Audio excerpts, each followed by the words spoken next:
In the far reaches of memory, where dust clings to the folds of parchment and time drifts like incense through sunlit colonnades, there was a city whose name echoed with power, decadence, and a beauty so rich it lingered in the minds of emperors. Alexandria, a city of marble and myth, perched on the edge of the Mediterranean like a jewel placed carefully on the crown of Egypt. The sea lapped against its grand harbour walls, and the wind whispered secrets past the Pharaoh's lighthouse, casting long shadows on the white columns below. It was a city where the air tasted faintly of myrrh and salt, where priests murmured prayers in temples older than Rome, and where scholars argued beneath mosaic domes until the oil lamps burned low. At its centre, standing like a sphinx poised between worlds, was a palace, not merely a dwelling of stone and gold, but a cradle of history, of intellect, and of seduction. This is where our story begins, but gently, like silk drawn across bare skin, or the hush before dawn. We begin not with conquest or scandal, but with the soft pulse of a world so far removed from our own that it feels like a dream. Yet it was real. All of it. Every breath, every oath, every coin dropped in the Nile for luck. The year was 48 BCE. In Rome, the world trembled on the edge of transformation. The Republic, once strong and unshakable, groaned beneath the weight of ambition.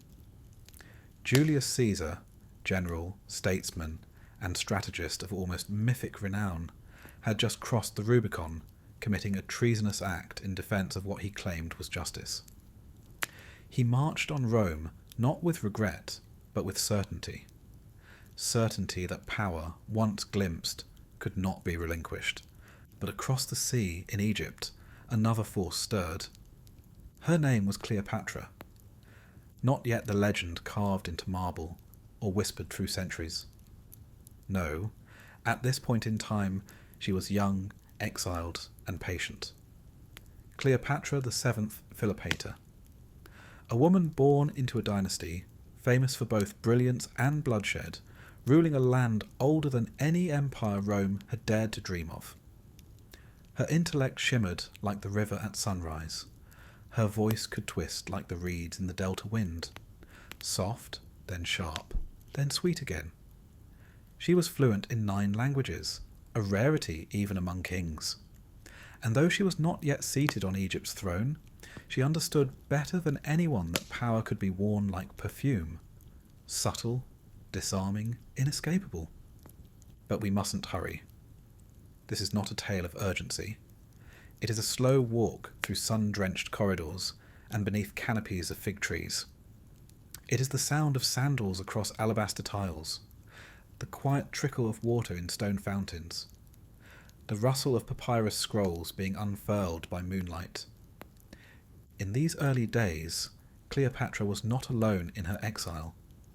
She had once ruled beside her brother husband, Ptolemy XIII, a boy king whose advisors wielded more influence than he. And in the web of courtly deceit that marked the final years of Egypt's Greek-speaking dynasty, Cleopatra had been pushed from the throne, her name whispered no longer in praise but in warning. She fled the palace, fled Alexandria, yet she remained near, in hiding, in waiting like a lioness in the reeds. The palace she once walked now brimmed with intrigue. Eunuchs, generals, merchants, and spies, each played their role in the great game of succession. But Cleopatra was no ordinary piece on the board. She was the hand that moved them, even from a distance. Meanwhile, the Roman world turned. War brewed like a summer storm. Caesar's legions clashed with those loyal to Pompey the Great, his former ally turned rival. The Roman civil war spilled across continents, and in its wake came whispers. Whispers that Egypt, rich in grain and gold, might once again tip the balance of fate. And so, like driftwood drawn by tides, 2 worlds began to move toward one another. Rome and Egypt, Caesar and Cleopatra. Two currents, distinct and ancient, destined to entwine, not in a violent collision, but in something more insidious, more poetic. A seduction, not just of bodies, but of minds, of empires, of history itself. But do not be mistaken. This story is not the loud, clashing tale of conquest. There are no roaring crowds, no trumpet calls here. It is a softer story, one whispered behind painted fans and silk curtains. It is the kind of history found not in declarations, but in glances, pauses, and the fragile spaces between sentences. The Mediterranean that linked their fates was not merely a sea. It was a mirror reflecting the ambitions of empires on its shimmering surface. Across its waters sailed ships heavy with Roman armour and Egyptian perfume alike. And under the same stars that once guided Odysseus, Cleopatra plotted a return not only to power, but to relevance. For she knew something many forgot, that Rome, for all its might, had a weakness. A hunger not just for land, but for legend. And Cleopatra, she was prepared to become legend. In the streets of Alexandria, sand gathered in the cracks of marble walkways. Scholars in the great library debated Plato's writings while scribes penned letters in ink made from soot and resin.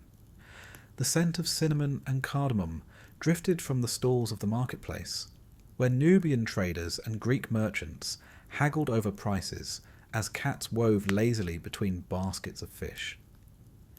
And yet, somewhere nearby, hidden among the palms or perhaps in the cool shade of a coastal villa, Cleopatra waited, not idly, but deliberately, watching, listening, gathering allies, rehearsing her re-entry like an actress, perfecting her lines. Because in this world, appearance was everything, and timing was fate. Julius Caesar, too, was marching toward a reckoning. The weight of Roman destiny bore down upon him with every mile. He had not yet laid eyes on Cleopatra, had not yet been captivated by her voice, her wit, her presence that seemed to shimmer like heat over desert sand. But soon, very soon, the stars would align. Their meeting, a confluent of ambition, power, and undeniable chemistry, would not merely change the course of two lives. It would ripple through centuries.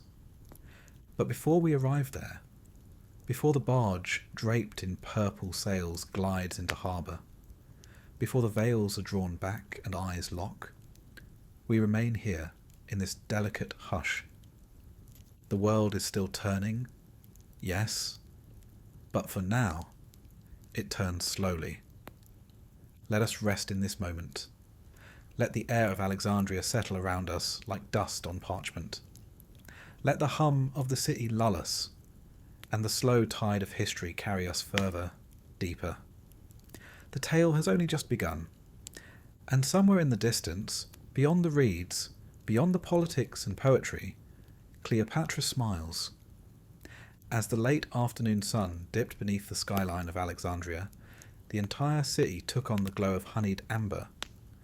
Light filtered through silk curtains in the villas of aristocrats, painted golden mosaics on the temple walls, and traced the outlines of ships rocking gently in the great harbour. Alexandria, the city of Alexander, the pride of Hellenistic ambition, pulsed quietly, not in frenzy, but in rhythm. The rhythm of tides of breath, of history waiting to unfold. It was a place suspended between worlds, Greek in its ruling class, Egyptian in its soul, and increasingly Roman in its shadow. Within its boundaries, contradictions lived comfortably side by side. Lotus altars beside marble statues, sacred ibis flying over stoic columns, native priests conducting ancient rituals, while Greek scholars translated scrolls from lost lands into a dozen tongues. Beneath this curious blend of East and West, Cleopatra had grown up learning how to bend not just languages, but people. Her tutors had been carefully chosen, philosophers, mathematicians, astrologers, and poets. They taught her the mechanics of the heavens, the beauty of Homer's verses, and the cold calculus of Ptolemaic governance, a world where the throne was earned not just by birthright, but by will. She had watched her father, Ptolemy XII Auletes, cling to power by charm and coin, lavishing bribes on Roman senators just to preserve his fragile rule. From him, she learned not cowardice, but realism. Egypt, though rich in harvest and culture, no longer shaped the fate of the world, but it could influence those who did. That was the lesson Cleopatra would carry with her, hidden behind the gold thread of her gowns and the kohl that lined her steady, discerning eyes. And now, in the autumn of 48 BCE, that opportunity returned. The Roman general Pompey, fleeing defeat at the hands of Caesar, had sought sanctuary on Egyptian shores. But what he found instead was betrayal. Acting without Cleopatra's input, her brother Ptolemy's advisors had the Roman beheaded, believing it a gesture that would curry favour with Caesar. The body was burned.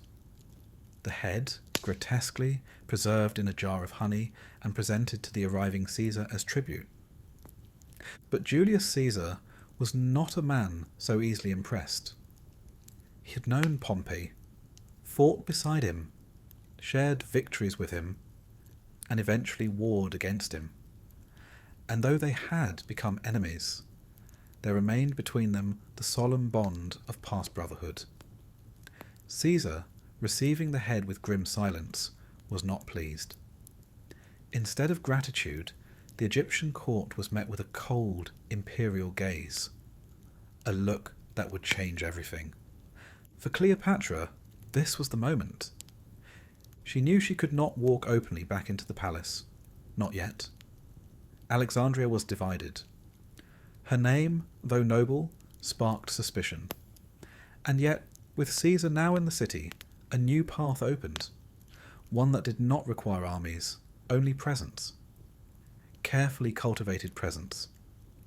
A performance not on a stage, but in a throne room. And so, the most famous entrance in ancient history was conceived.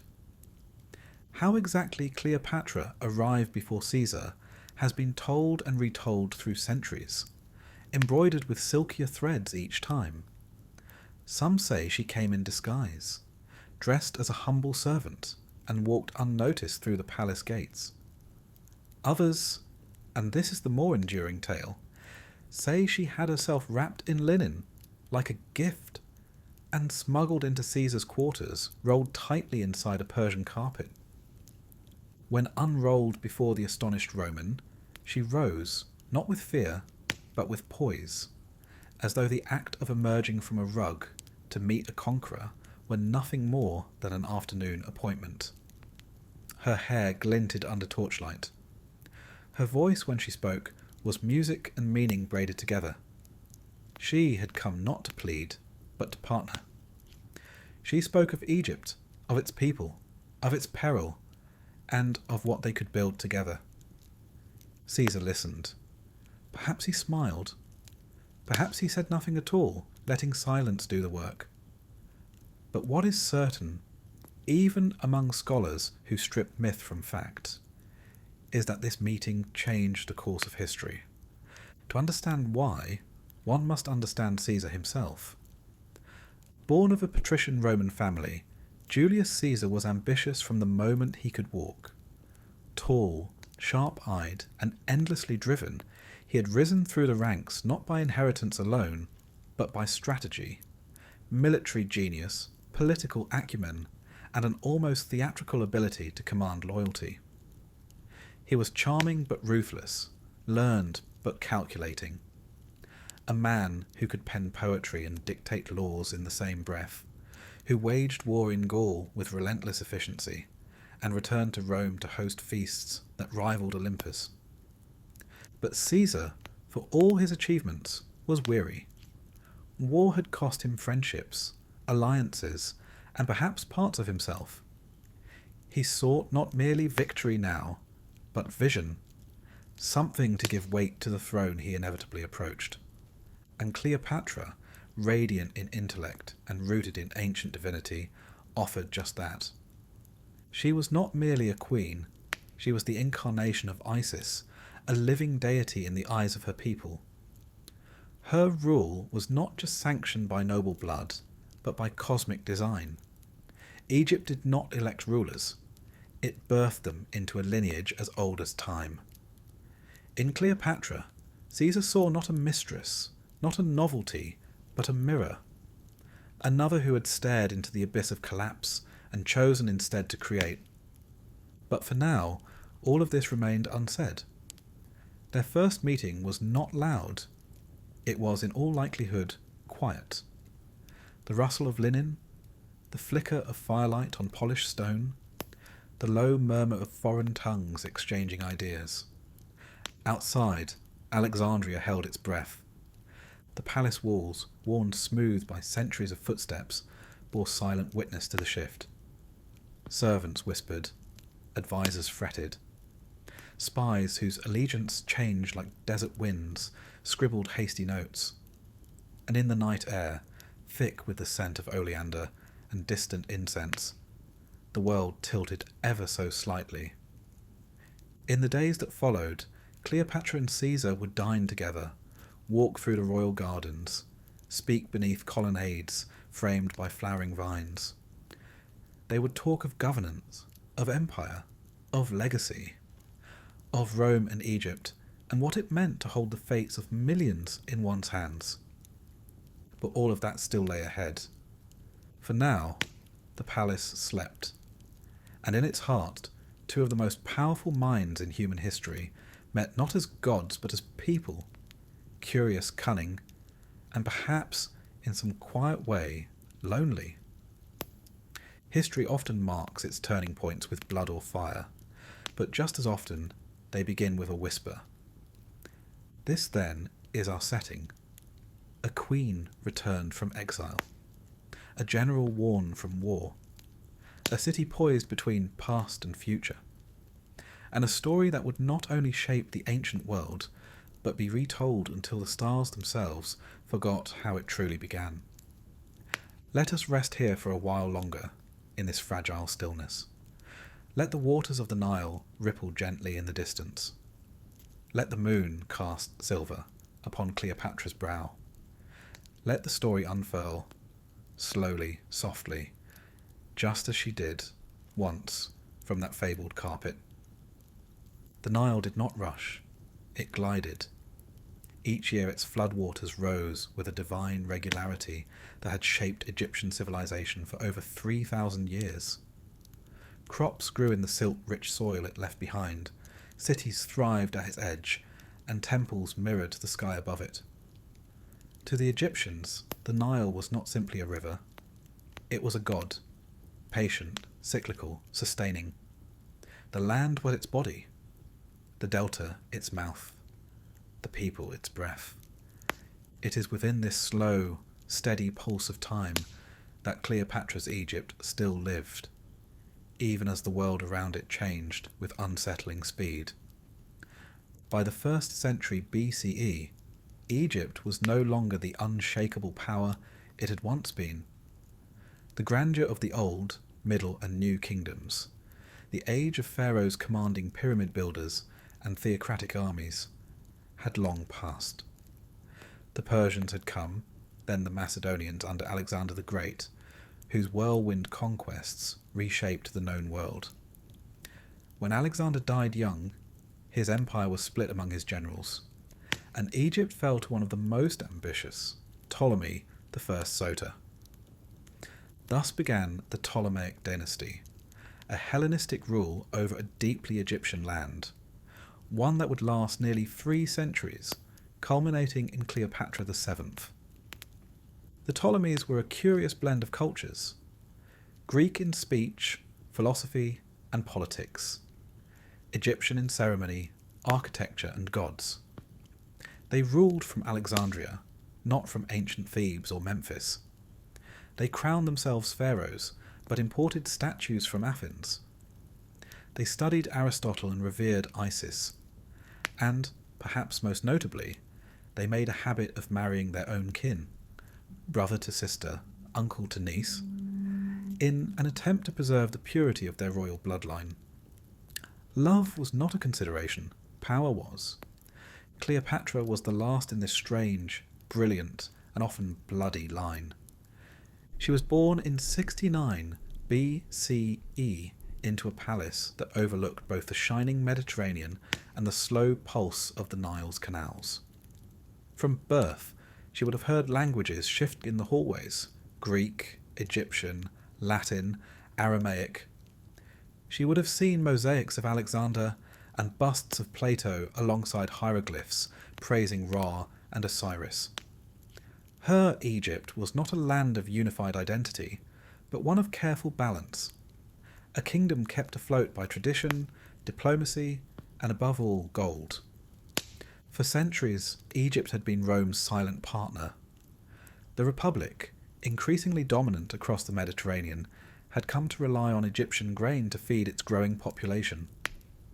Rome respected Egypt's resources, but distrusted its independence. In turn, Egypt sent bribes, gifts, and favourable trade terms to powerful Romans in exchange for political stability. This uneasy alliance hung like a silk thread in the desert wind, and then Rome itself began to fracture. By the late 1st century BCE, the Roman Republic, the very model of law and civic governance, was on the verge of collapse. Senators grew rich while soldiers starved. Ambition outpaced duty. Civil wars erupted like brushfires.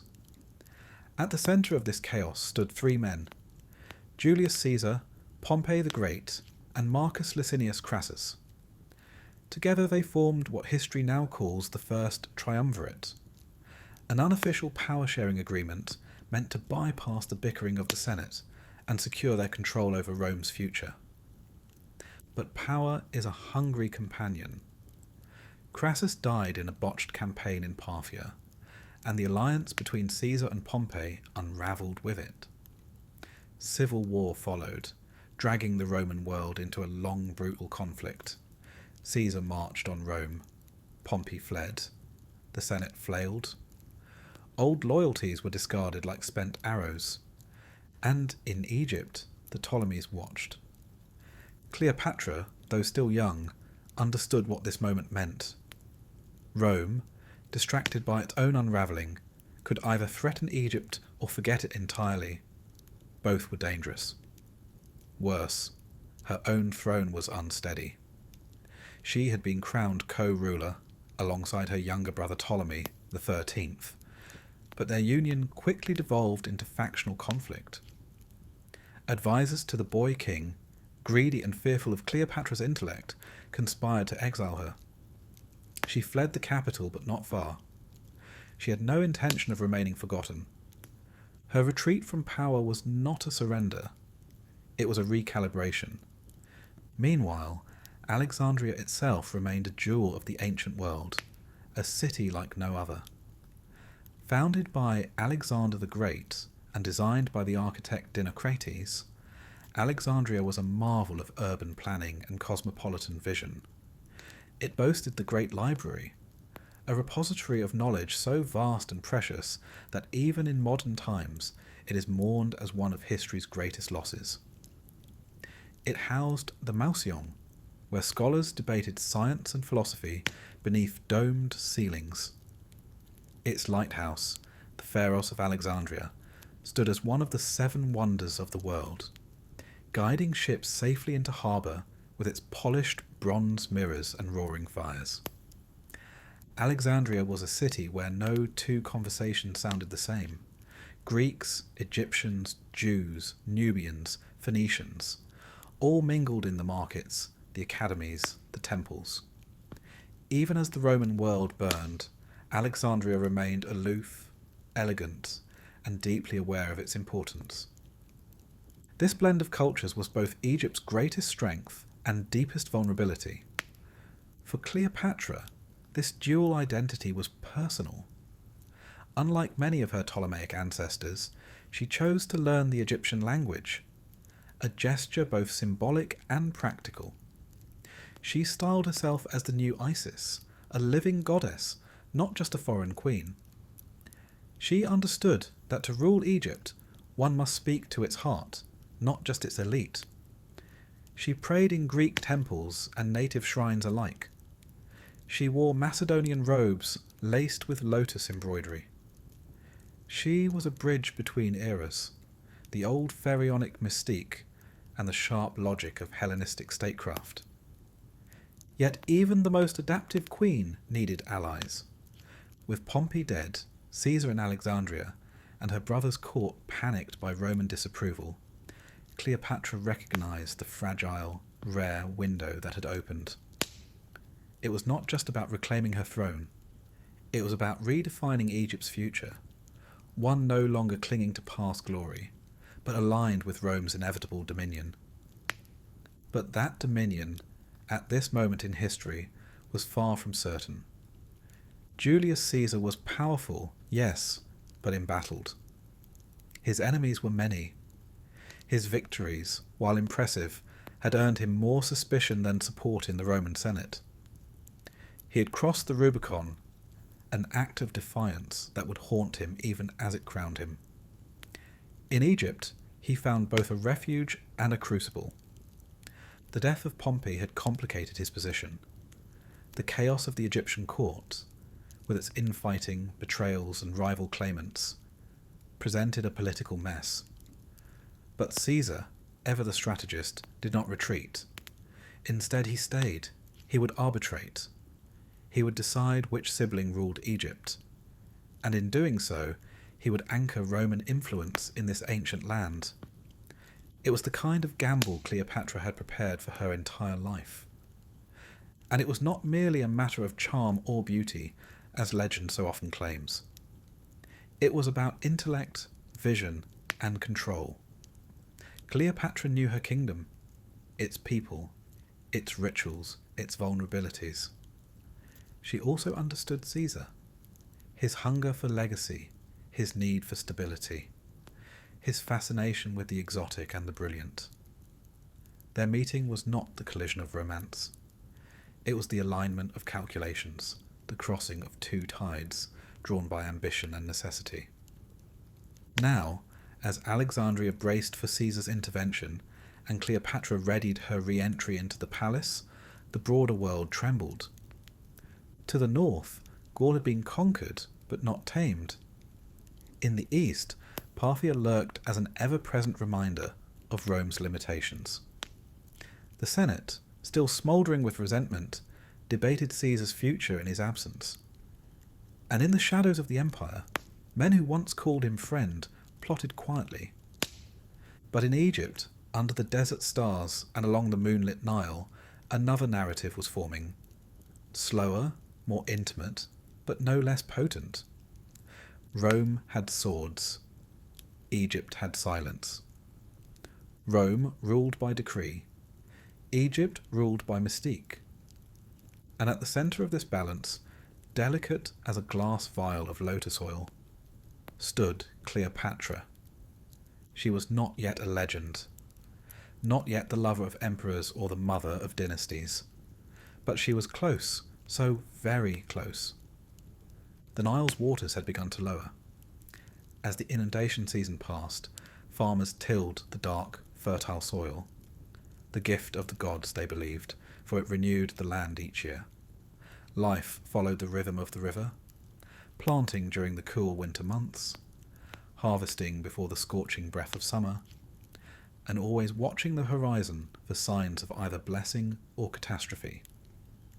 Egypt, for all its apparent timelessness, had never been entirely immune to the changes sweeping across the ancient world. But what made Egypt unique, even sacred in the eyes of its own people, was the idea that it was not ruled by men alone, but by a balance of cosmic order called Ma'at. In Egyptian belief, Ma'at was more than law or morality. It was the invisible harmony that held the universe in place. Truth, justice, balance. And every pharaoh, regardless of lineage or language, was bound to preserve it. This is what Cleopatra had inherited, not simply a throne, but a sacred duty. Even as a Greek-speaking queen descended from foreign conquerors, she had taken care to show the people she respected this role.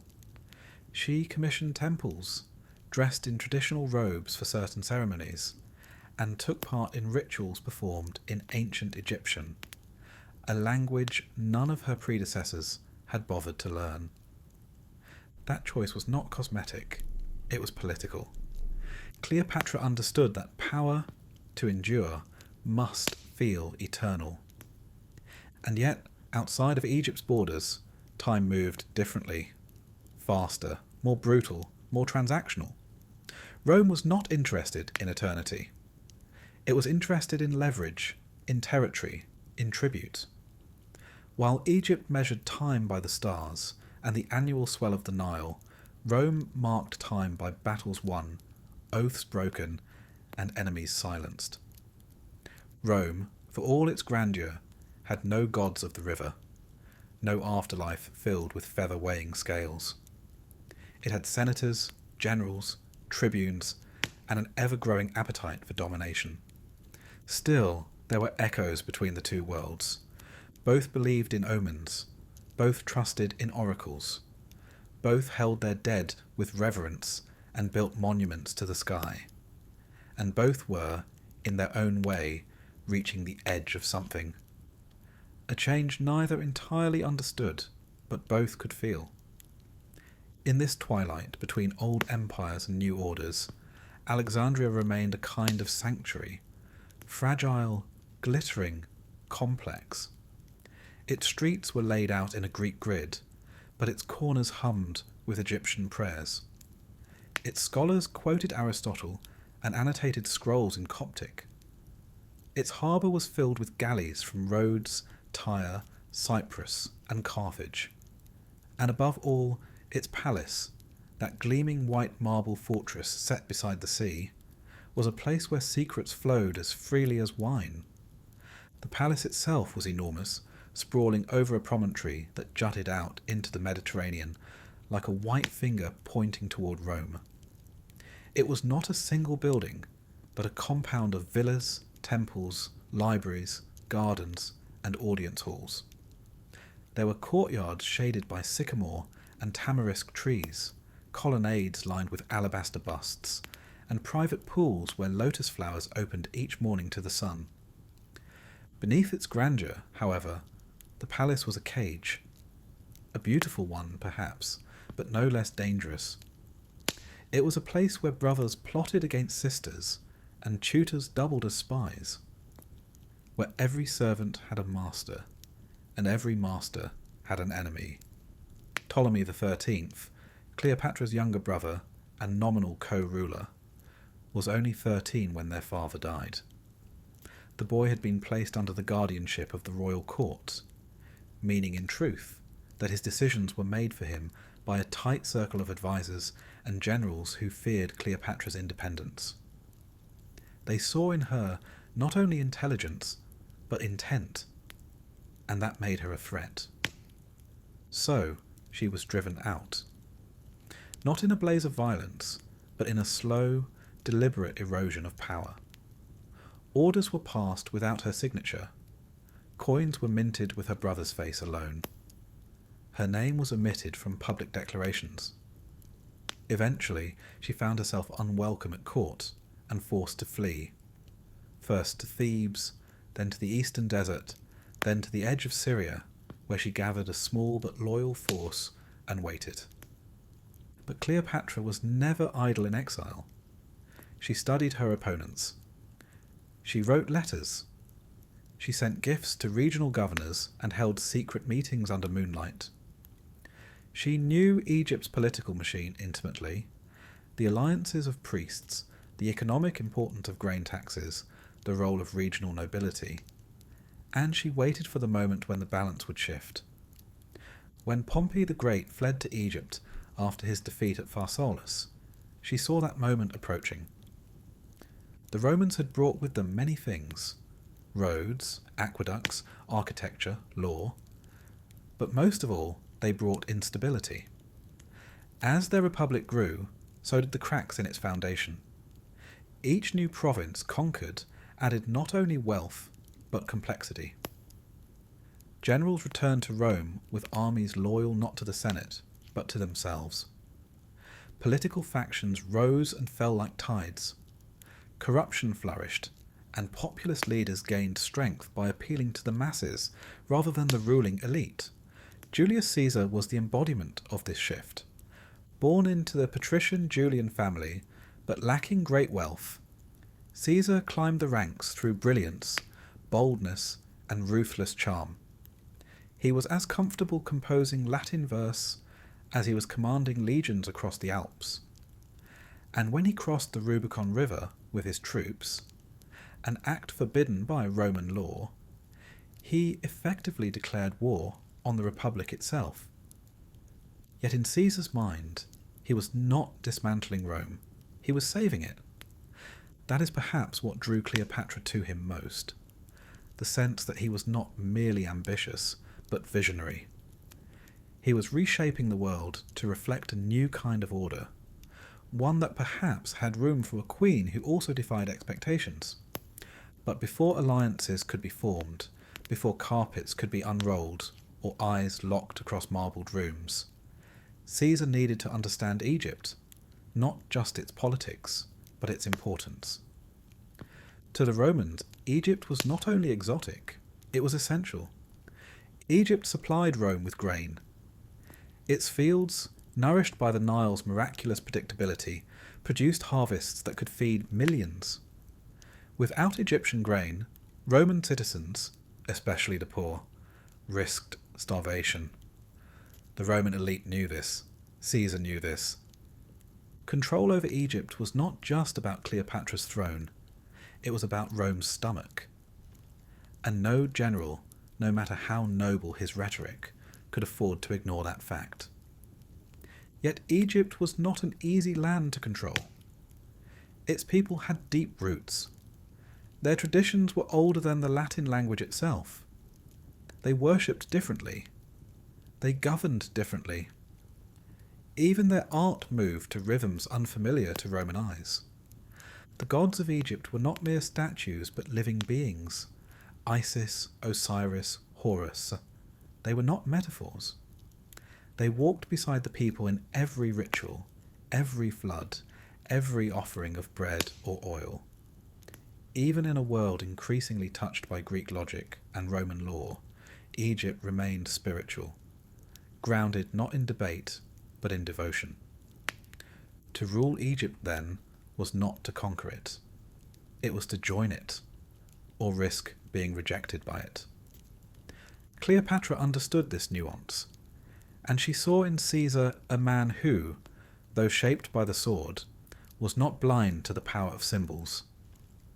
As Caesar moved into Alexandria with his legions, he was met with admiration and suspicion alike.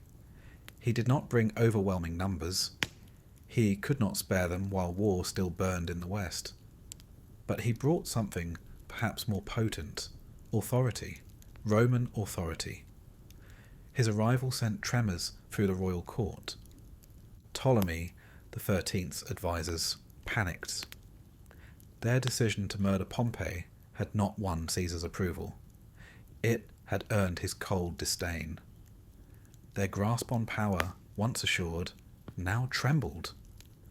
And in the midst of this rising uncertainty, word arrived that Cleopatra, exiled, dethroned, defiant, had reappeared. The city leaned into its breath. Cleopatra had not returned with armies. She had returned with timing.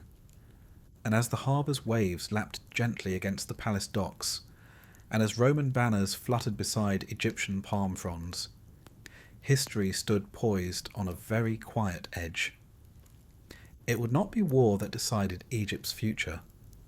It would be conversation, charm, vision, and the slow weaving of two stories into one. In the high halls of the Alexandrian palace, among alabaster statues and the flickering shadows of oil lamps, destiny gathered itself into flesh and blood. No longer just ideas or rumours drifting through the streets like dust, The key figures in this unfolding drama began to step fully into their roles, not yet aware of the weight they would carry into history, but moving forward nonetheless, as though led by some ancient force older than Nile or empire. The first of these, of course, was Cleopatra. Not the myth, not yet the goddess draped in iconography and legend, but the woman.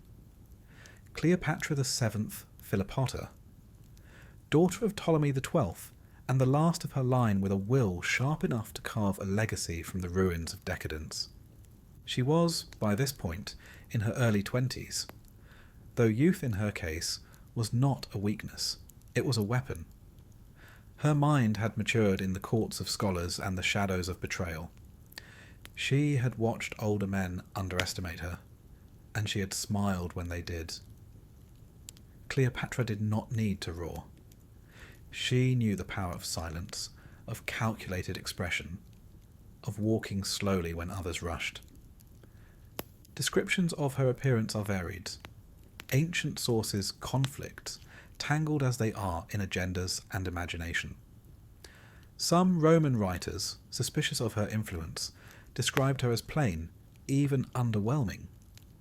Others, including Plutarch, acknowledged that her beauty lay not in perfect symmetry or youthful glow, but in presence, an almost magnetic force that transcended physical traits. She had grace, voice, and confidence honed not through flattery but survival. More importantly, she had education. Unlike most women of her time, even queens, Cleopatra was deeply, rigorously trained. She studied astronomy, mathematics, philosophy, music, medicine, and languages. She read not only Homer and Euripides, but Egyptian religious texts and Babylonian epics. She could speak to priests about ritual and to generals about tactics. She was fluent in at least 9 languages, including Latin, Hebrew, Aramaic, and of course Egyptian, the sacred tongue of the land her ancestors had ruled, but never truly understood. This mastery of communication was not simply academic, it was strategic. In Cleopatra's court, language was diplomacy, seduction, negotiation, and prophecy, all at once. She knew how to speak to a Roman like a Roman, and to an Egyptian like a pharaoh. And soon she would speak to Caesar, not as a supplicant, but as an equal. Julius Caesar himself was nearing 50 when he arrived in Alexandria, older than Cleopatra by nearly 3 decades, but by no means diminished. If anything, the years had sharpened him. He was lean, alert, and famously fastidious.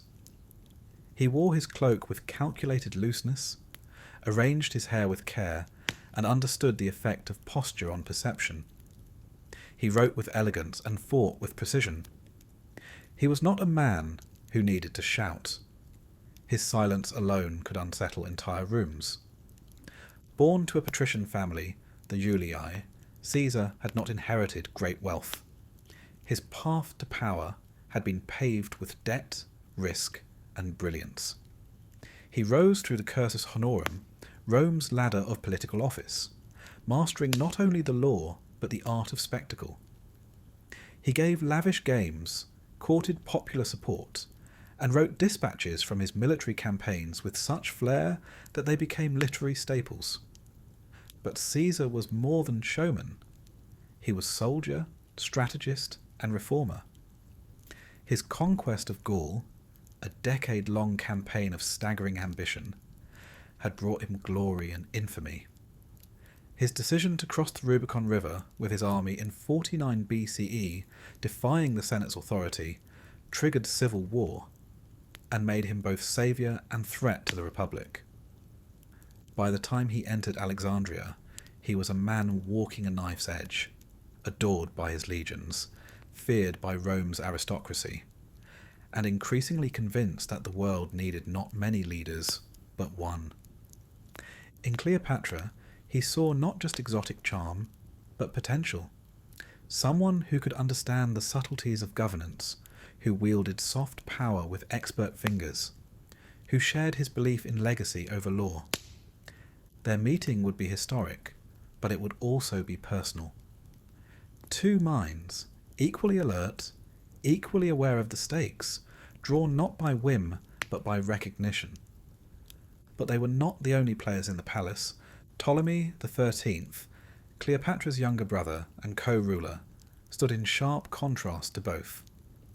Just 13 years old when he assumed the throne, Ptolemy was a boy encased in ceremony, a monarch in name, but a puppet in practice. His advisors, particularly the powerful eunuch Pothinus and the military commander Achillas, ruled in his name, shaping policies and issuing decrees that served their ambitions more than the kingdom's stability. Ptolemy was not unintelligent, but he lacked independence. He had been raised to obey, to represent, to exist within the tightly scripted world of palace politics. In portraits, he is shown with the traditional regalia, the double crown of Upper and Lower Egypt, the crook and flail, but the eyes are young, uncertain, as if still waiting for permission to rule. He was also a symbol of tradition, of male succession, of continuity in a dynasty long obsessed with legitimacy. To the conservative factions in court, he was preferable to his older sister, whose intellect and ambition threatened the carefully guarded power structures beneath the throne. The court that surrounded Ptolemy was a nest of calculation.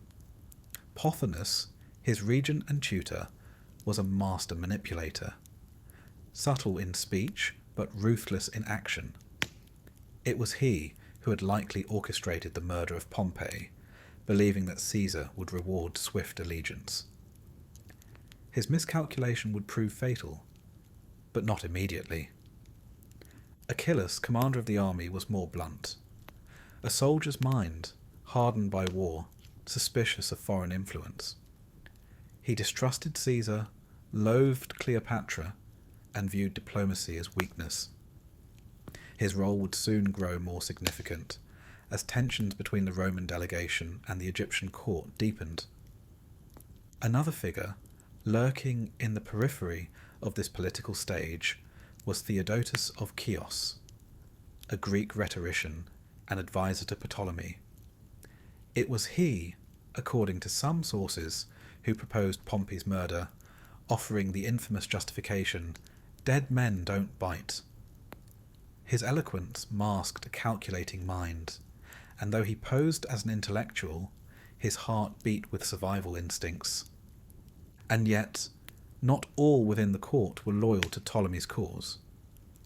Cleopatra, even in exile, had allies. Some were remnants of her father's inner circle, seasoned officials who had watched the girl grow into something formidable. Others were local governors, priests, and scholars who believed in her capacity to preserve Egypt's fragile dignity in the face of Roman expansion. Among them was Apollodorus the Sicilian, a former soldier turned trusted confidant. It was he who, legend claims, helped smuggle Cleopatra into the palace wrapped in linen or hidden in a carpet. Whether the story is fact or poetic embellishment, Apollodorus's loyalty is undisputed. In a court where trust was rare, his was total. Outside the palace, the people of Alexandria watched and whispered. The citizens, merchants, scholars, sailors, priests, were no strangers to change. They had seen emperors come and go, heard sermons from foreign prophets, and debated ethics in 3 languages. But they also loved spectacle. And the return of Cleopatra, the arrival of Caesar, the clash of siblings and the shadow of Rome, these were the makings of a drama unlike any the city had witnessed in years. For the ordinary Alexandrian, loyalties were less political than practical. Bread prices, temple festivals, and market stability mattered more than dynastic squabbles. But even so, Cleopatra had always held a certain appeal. She was visible, articulate, and presented herself as a queen of both crown and crowd. Caesar, meanwhile, was exotic, the Roman wolf come to sip from the Egyptian river. Together they intrigued, together they promised change. And so, as the palace halls filled with voices, cautious greetings, veiled threats, whispered alliances, the main figures stood in their appointed places. Cleopatra returned from exile with nothing but wit and will. Caesar, a conqueror cloaked in diplomacy. Ptolemy, a boy on a throne he could barely hold. And behind them, a tapestry of advisors, guards, servants, spies, each with their part to play. The stage was set. The curtains, though invisible, had risen. What followed would not be decided by swords or speeches alone. It would be a performance, one of glances, negotiations, intimacy, and timing. For the real power in any empire does not lie in law or lineage. It lies in who can read a room and change it. The palace in Alexandria was never quiet. Even at night, long after the candles were extinguished and the colonnades cast only faint moonlit shadows, the whispers of attendants, guards, and hidden ears passed through its corridors like wind slipping beneath doors. Power never slept. It turned in its bed, muttered in its dreams, and plotted before breakfast. And within that sleepless kingdom of marble and mosaic, the dance between Cleopatra and Julius Caesar began to take shape. Not as lovers, not yet, and not simply as monarch and conqueror, but as minds circling one another, testing, gauging, each aware of the stakes, each shaped by lifetimes of watching others fail. Cleopatra, sharp and deliberate, understood that appearances mattered more than declarations. She dressed in the symbols of her nation, not as costume, but as assertion. When she appeared before Caesar for formal audience, she did so with the cobra-crowned diadem of the pharaohs, the traditional vulture headdress of the goddess Mut, and gold-trimmed robes that shimmered like Nile water in sunlight. These were not the ornaments of vanity. They were her arguments. In a world dominated by men of steel and decree, Cleopatra wielded spectacle like a sword. She reminded Caesar, and all who looked on, that she was no puppet of Rome, no pawn in palace politics. She was Egypt incarnate. And Caesar, veteran of campaigns across Gaul and Iberia, did not dismiss the symbolism. He, too, understood the theatre of politics. His triumphs in Rome were staged as public feasts. His funeral games for his daughter Julia had been so lavish they shocked the Senate. He understood that to win loyalty, one must not only command, but captivate. In Cleopatra, he saw a sovereign who ruled the same way.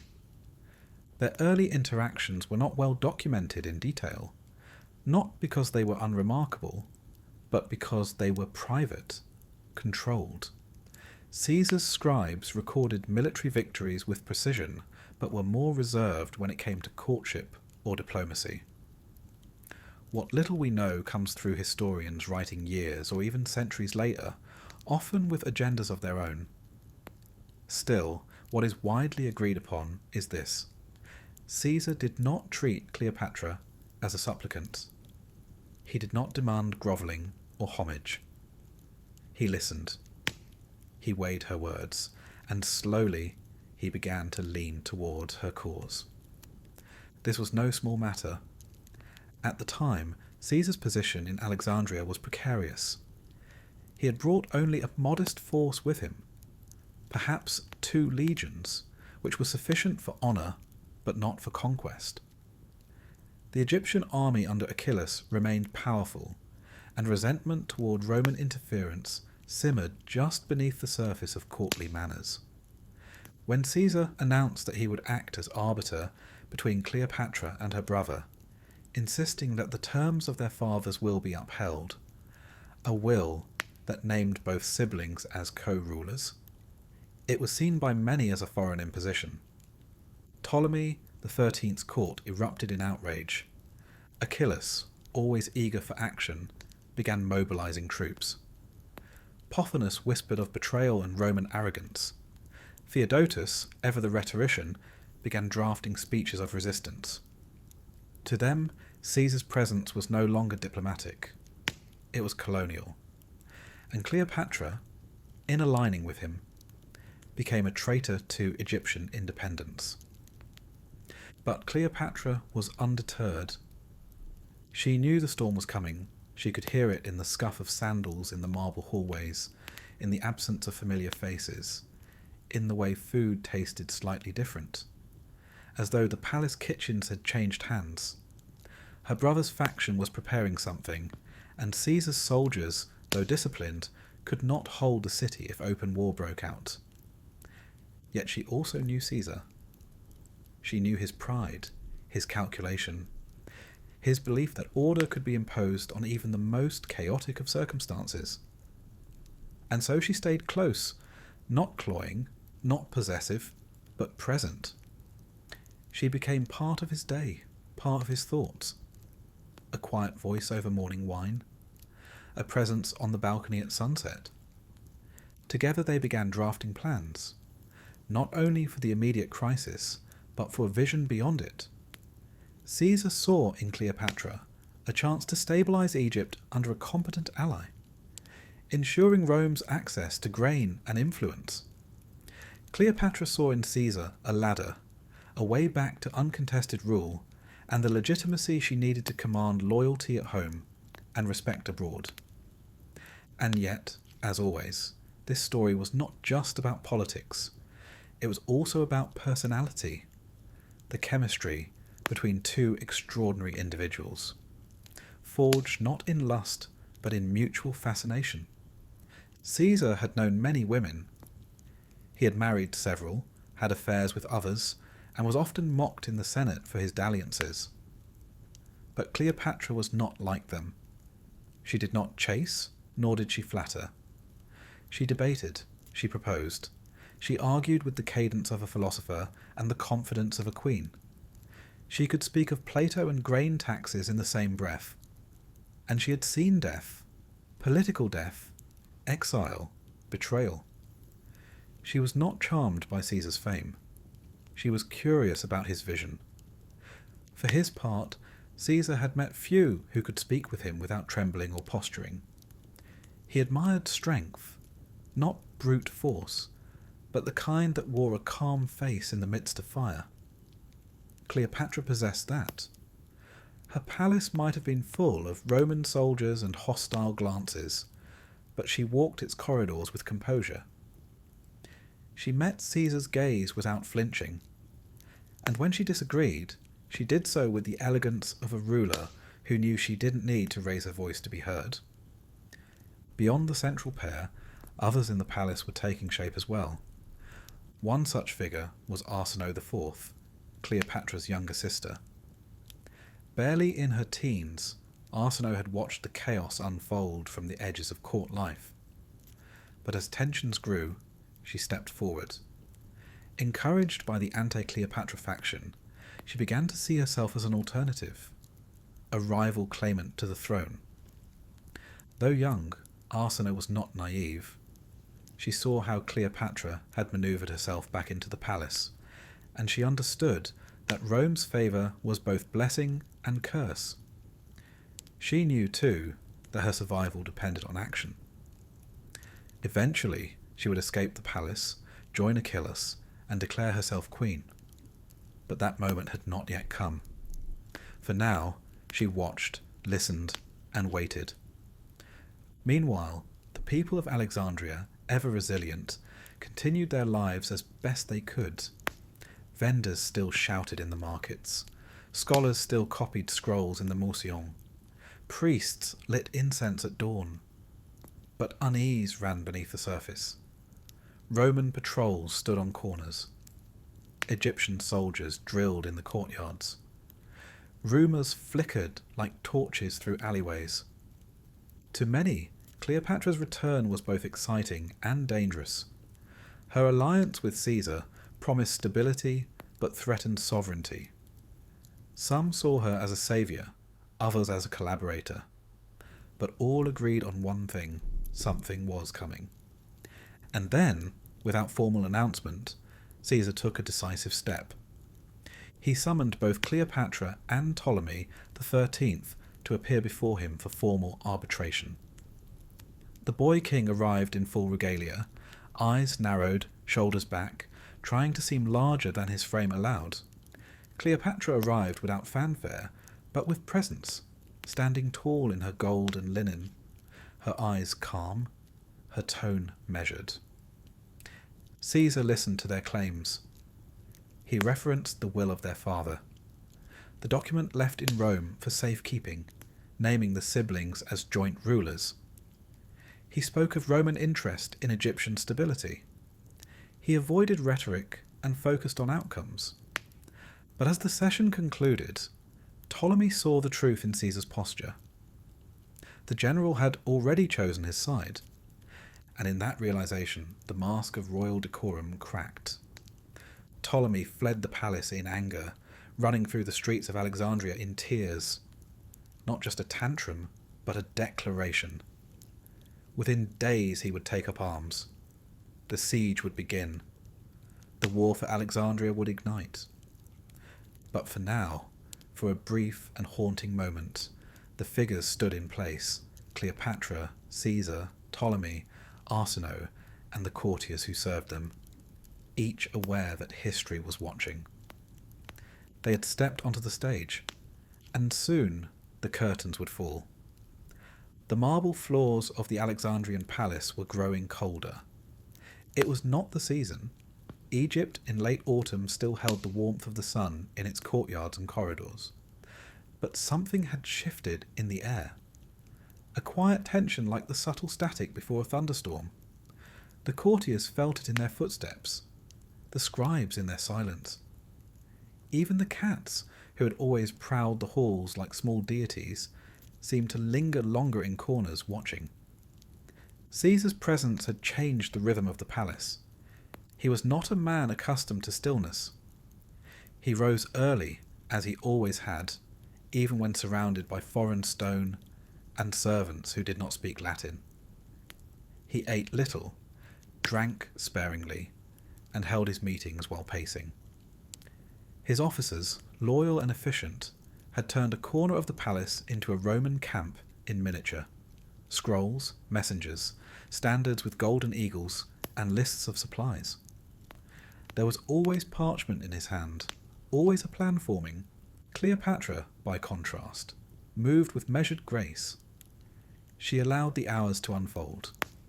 She held court with poise, made offerings at the temple of Isis, and read by candlelight in chambers once meant for her brother. Her presence calmed the chaos, but she did not mistake stillness for peace. She knew her enemies were sharpening their blades, not out of confidence, but fear. And fear, in the palace of the Ptolemies, was a dangerous motivator. Then, the incident with the decree. It was a small act. A document issued in Caesar's name, publicly reaffirming Cleopatra and Ptolemy XIII as co-rulers in accordance with their late father's will. The parchment was pinned to a notice board near the palace gates, written in Greek, Latin, and Demotic. Official, regal, inevitable. It was also a spark. Ptolemy's faction, already panicking over Caesar's growing closeness to Cleopatra, took it as proof that the boy king had been formally sidelined. To them, it was not just a political maneuver. It was a betrayal of Egypt's sovereignty, an insult to their authority, a humiliation to the child pharaoh they propped up. Achilles, the general, did not hesitate. Within hours, he mobilized the Egyptian army. The garrisons stationed throughout Alexandria, loyal to Ptolemy's regency, were called to arms. Their orders were clear: remove the Roman presence, expel Caesar, and force Cleopatra back into exile, or worse. Troops began to move through the city in silence, their sandals muffled by dust and anticipation. Caesar, ever the strategist, anticipated unrest. But even he was surprised by the speed and coordination of the response. Roman patrols began encountering armed groups near the palace perimeter. The Alexandrian populace, already restless, grew louder with rumours. The city, which had long prided itself on being above the barbarism of war, was about to become a battlefield. Cleopatra was not caught off guard. She had known, almost from the moment she returned, that her restoration would come at a price. What startled her was not the rebellion, but how fast her brother's advisors were willing to let the city burn in order to keep power. Then came the most telling moment, the escape of Ptolemy XIII. Under cover of darkness, the boy king slipped out of the palace, escorted by a contingent of loyal guards and cloaked advisors. He made his way to the Egyptian encampment, where he was welcomed with banners and chants. Pothinus, Theodotus, and Achilles emerged beside him, reaffirming their loyalty, presenting him as the true ruler of Egypt, and denouncing Cleopatra and Caesar as foreign usurpers. This flight was more than symbolic, it was declaration. The palace, once a theatre of diplomacy, was now a garrison. Caesar and Cleopatra found themselves besieged, not by barbarian hordes or foreign invaders, but by the very people meant to protect the kingdom. It was a war not between nations, but within a single capital. And still, no battle had yet begun. Caesar moved quickly. He sent dispatches across the Mediterranean requesting reinforcements from nearby Roman provinces. He rationed supplies, fortified the palace perimeter, and secured the harbour. He also seized the royal treasury, not out of greed, but necessity. War cost coin, and Egypt's vaults were deep. This seizure only inflamed the anger outside. Within days, Achilles' troops surrounded the palace quarter. They outnumbered Caesar's forces 10-1. The palace was cut off by land, and tensions in the harbour escalated. Skirmishes broke out near the docks. Missives flew back and forth, most of them thinly veiled threats. In the streets of Alexandria, residents began barricading their homes. Shops closed. Temple doors were bolted. Smoke, once only from lamps and kitchen fires, now curled from smouldering watchtowers. But within the palace, something else was growing. Something quiet, steady, and more enduring than swords. Caesar and Cleopatra, bound by necessity, began to share more than political strategy.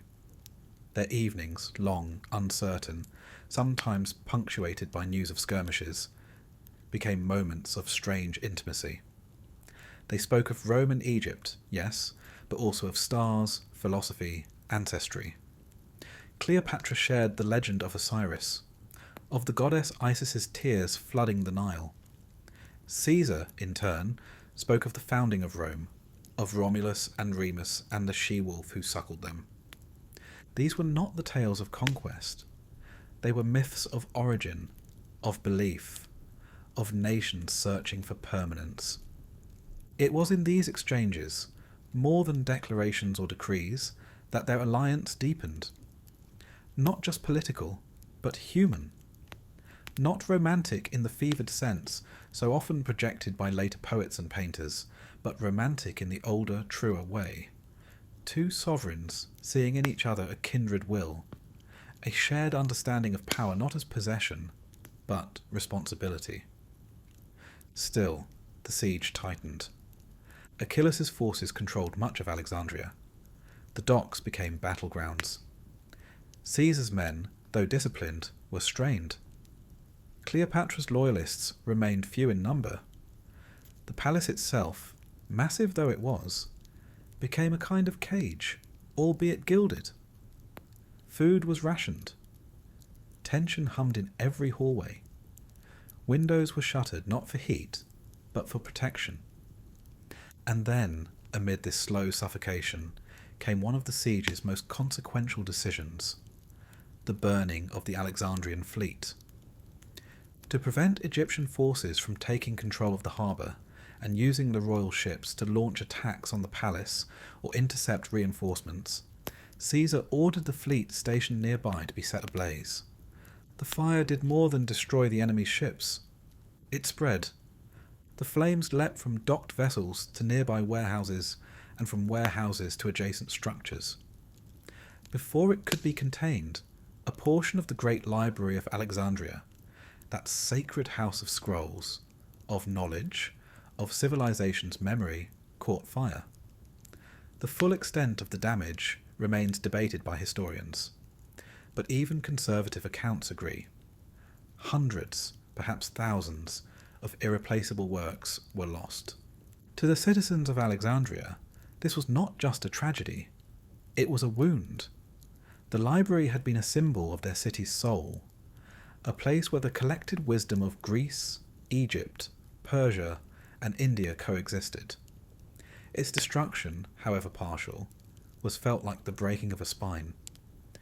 Though unintentional, the fire deepened resentment against Caesar.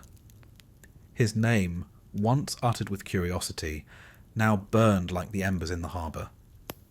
But to him it was a tactical necessity, a cruel, calculated blow to ensure the palace's survival. Cleopatra did not speak publicly about the fire. She did not need to. In her chambers, where scrolls still lined walls and translations were underway, she mourned quietly. Not as a ruler, but as a scholar. She understood what had been lost, and yet she understood the price of war, even the war for survival. Days turned to weeks. A letter arrived. Reinforcements from the Roman province of Asia were on the way. Ships had departed. Troops marched. But would they arrive in time? Inside the palace, Caesar tightened defences.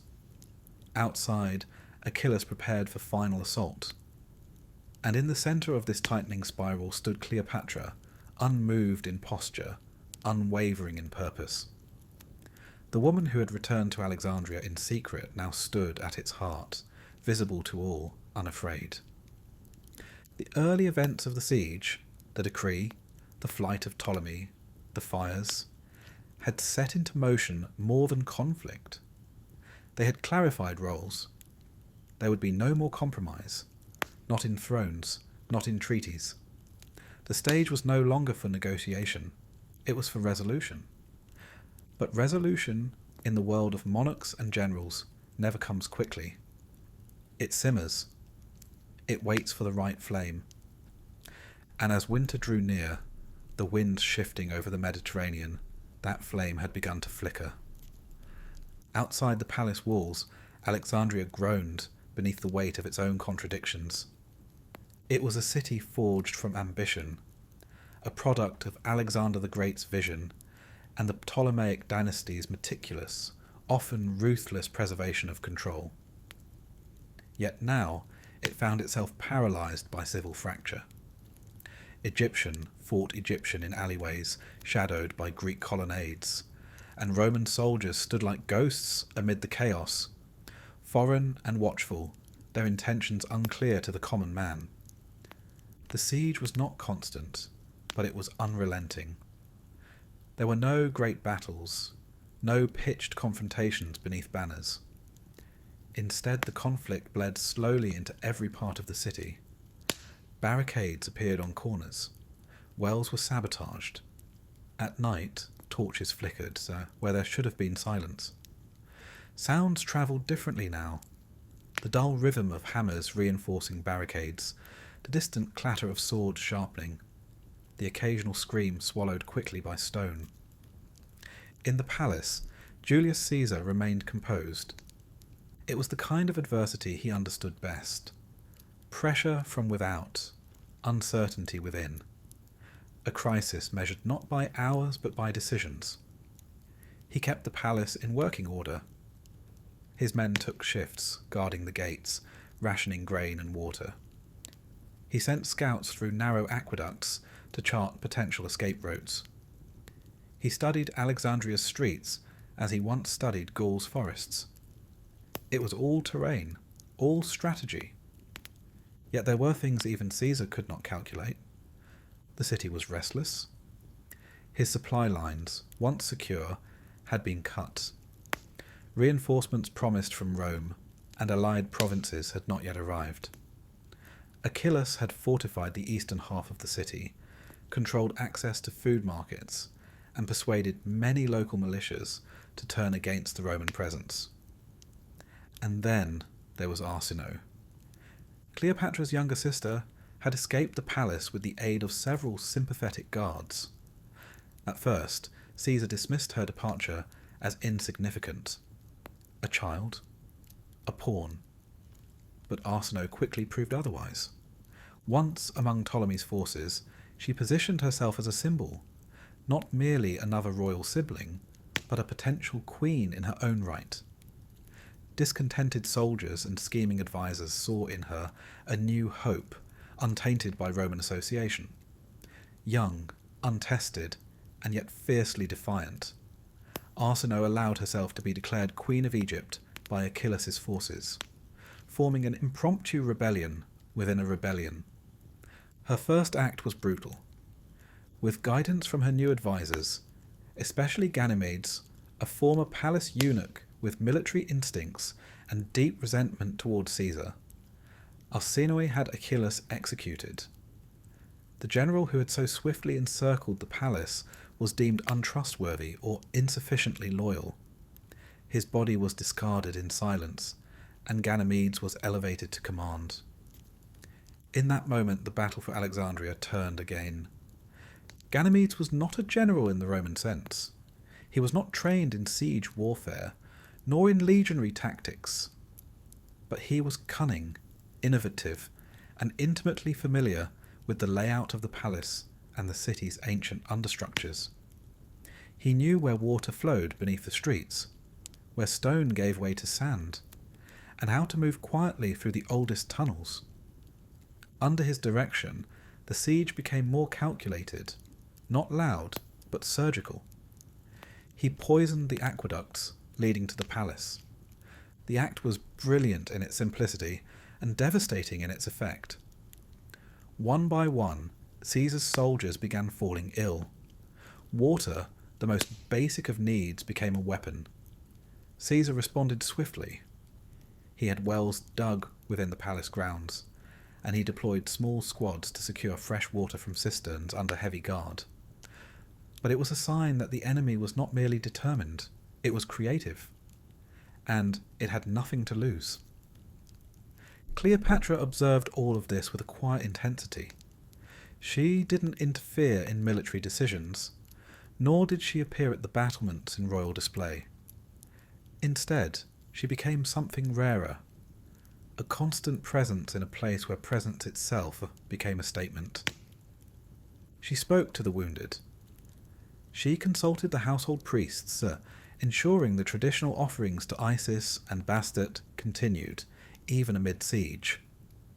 She met with her advisers in soft-toned rooms and reminded them, often with few words, that Egypt had weathered worse than this. Drought, invasion, betrayal. It was not defiance. It was continuity. One evening, as the light dimmed and Caesar reviewed intelligence gathered from captured rebels, Cleopatra entered his chamber unannounced. She brought with her a box of papyrus scrolls, texts salvaged from one of the lesser libraries near the docks. Many were singed from the recent fires, but some remained legible. Among them, old treaties, city blueprints, philosophical essays. "There's knowledge here they'd rather we forget," she said, unrolling a partially burned scroll. "But fire has never truly silenced us. Not here, not in Egypt." Caesar looked up, eyes narrow, not with suspicion, but calculation. "You mean to fight them with words?" "I mean to outlive them," she replied, "and history listens longer than armies do." He said nothing then. But the next morning he ordered a temporary truce at one of the eastern markets, a brief window for civilians to collect food and traders to reopen stalls. It was not a gesture of goodwill. It was observation. Intelligence. He wanted to see how the city would move under temporary breath. Who would lead? Who would hide? Who would speak? And Cleopatra too observed. She walked through the inner courtyards, listening to the conversations of servants, scribes, even prisoners. She learned which commanders had switched allegiance, which nobles still sent gifts to her brother, which temples had ceased mentioning her name in their morning prayers. Information to Cleopatra was never idle, and so she used it. She began sending messages, not grand manifestos, but carefully tailored notes, to key figures in Alexandria, letters written in Greek, Egyptian, or even Latin, depending on the recipient. In them, she promised amnesty, land, offices, not bribes, commitments, restoration. And unlike her brother's vague proclamations, hers were specific, measurable, trustworthy, if only for their detail. Some recipients replied, quietly at first, through messengers, through tokens left at temple altars, through whispers in back rooms. A few changed sides outright, leaving Ptolemy's forces under the cover of religious pilgrimage or merchant travel. Others began delaying their orders, misrouting supplies, sowing doubt. It was not a military campaign. It was a conversation, one waged across parchment and glances. All the while, Alexandria waited. Then came the harbour assault. News reached Caesar that the Egyptian forces, under Ganymede's command, planned a full-scale naval strike against the Roman-held docks and the remaining ships in the harbour. The goal was clear: destroy Caesar's remaining transport, cut him off from the sea entirely, and force surrender. Caesar acted before the strike could be executed. He ordered a sudden and aggressive pre-dawn counterattack. Roman marines, along with Egyptian loyalists, stormed the eastern dockyards. Fires were lit again, controlled this time, and a fleet of hastily repaired ships was launched under heavy guard. Archers lined the masts. Slingers occupied the towers above. The fighting was brutal. At the height of the clash, the sea itself seemed to convulse. Flaming arrows hissed into the waves. Ships crashed into one another with the sickening sound of timber snapping. Smoke thickened the air, blotting out the sun. And in the chaos, Caesar's forces managed to seize several key vessels, not only saving their own, but depriving the enemy of future assault options. It was not a final victory, but it was enough. Enough to breathe. Enough to re-establish sea access. Enough to hold until reinforcements arrived. In the aftermath, Cleopatra stood on a tower balcony and watched the harbour settle. The sea, so recently a battlefield, was calm again. A few ships drifted in the shallows, their sails limp, their decks quiet. Gulls circled above. From a distance, it might have seemed peaceful, but below, wounded soldiers were being carried from boats. Fires still smouldered. The city still trembled. Still, something had changed. The momentum of the siege, once so tightly in Ptolemy's grip, had begun to shift. Slowly. Invisibly, perhaps, but irrevocably. Word arrived a few days later that a Roman fleet, led by Mithridates of Pergamon, had landed in Syria and was marching toward Egypt with a contingent of loyal forces. Reinforcements, relief, and hope. Not yet near, but near enough to matter. Inside the palace, Caesar's officers exhaled, just slightly, and Cleopatra, though she smiled only faintly, allowed herself a single moment of stillness. Not triumph, but steadiness. The siege was not over, but the storm had been weathered, and the tide, it seemed, had begun to turn. Winter arrived in Alexandria without snow, but with a deepening chill that curled in the corners of rooms and beneath palace eaves. The wind carried sea salt and tension in equal measure, whispering along the colonnades and across rooftops scarred by battle. Within the royal quarter life continued, candlelit suppers, soft music in the courtyards, priests tending to flickering altar fires. But it moved slower now, as if every step, every breath had to pass through layers of uncertainty before it could be trusted. The siege had not broken, but it had changed. No longer a swift clamp of force, it had become a siege of attrition, a waiting game. Caesar's forces held the palace and docks. Ganymedes and Arsinoe controlled most of the city. Reinforcements were still on the way, but not yet close enough to turn rumour into relief. Within this liminal state, the real conflict began to fester, not in open battle, but in hearts and minds. For Cleopatra, it was a moment of dual burden. On the surface, she remained composed, meeting with Caesar daily, offering counsel, soothing tempers among her loyalists, maintaining rituals and religious ceremonies to preserve a sense of continuity. But inside, she wrestled with questions that offered no peace. Could she truly rely on Rome? Was Caesar a partner, or simply a man using Egypt as a piece on his wider chessboard? And deeper still, she felt the weight of something more personal. It was not just her kingdom at stake, nor her title. It was her sense of self, of what she was becoming, and whether it still resembled the young girl who once studied scrolls beside marble fountains, dreaming of a reign guided by wisdom and balance. That girl still lived within her, but she now shared space with a woman shaped by exile, siege, and fire. She had always known that power required sacrifice. What she had not fully prepared for was how often that sacrifice looked like loneliness. Caesar, too, felt the press of solitude. He was surrounded by men, advisors, centurions, engineers, but they were instruments of his will, not mirrors of his soul. Only Cleopatra, perhaps, spoke to the man behind the toga, behind the laurel crown and battlefield scars. Yet even with her, there were walls, invisible but unyielding. He admired her deeply, trusted her more than he expected, but he had seen what loyalty cost. Brutus, Pompey, even Cato, who once shared wine with him, now sharpened words and blades in Rome. Caesar knew that affection was dangerous. That intimacy made one predictable, vulnerable.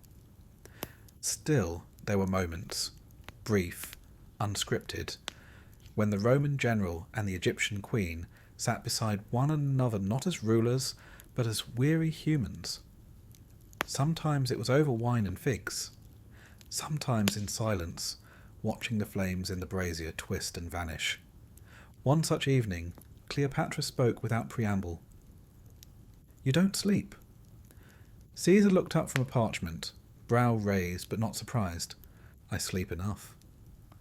Enough for a man who commands armies, not enough for a man who dreams. He studied her a moment, then set the scroll aside. "You dream, then?" "I used to." "Of what?" Her answer was slow. "Of temples. Of cities that did not need soldiers at their gates. Of gods who answered prayers." He smiled faintly. "You still dream of those things?" She didn't answer, and in that silence something passed between them. Not confession, not promise, but acknowledgement that even in the palaces of kings and the tents of generals, dreams were fragile things. The next morning, news reached the palace. A Roman outpost outside Alexandria had been ambushed. Dozens killed. Supply lines jeopardized again. The mood shifted instantly. Caesar summoned his officers, laid out fresh strategies, and increased watch rotations. Cleopatra, sensing the fragile morale of the servants and household staff, organised quiet distributions of food and incense offerings. In a city as superstitious as Alexandria, a well-timed blessing could do as much as rations to preserve order. But beneath the surface, fractures widened.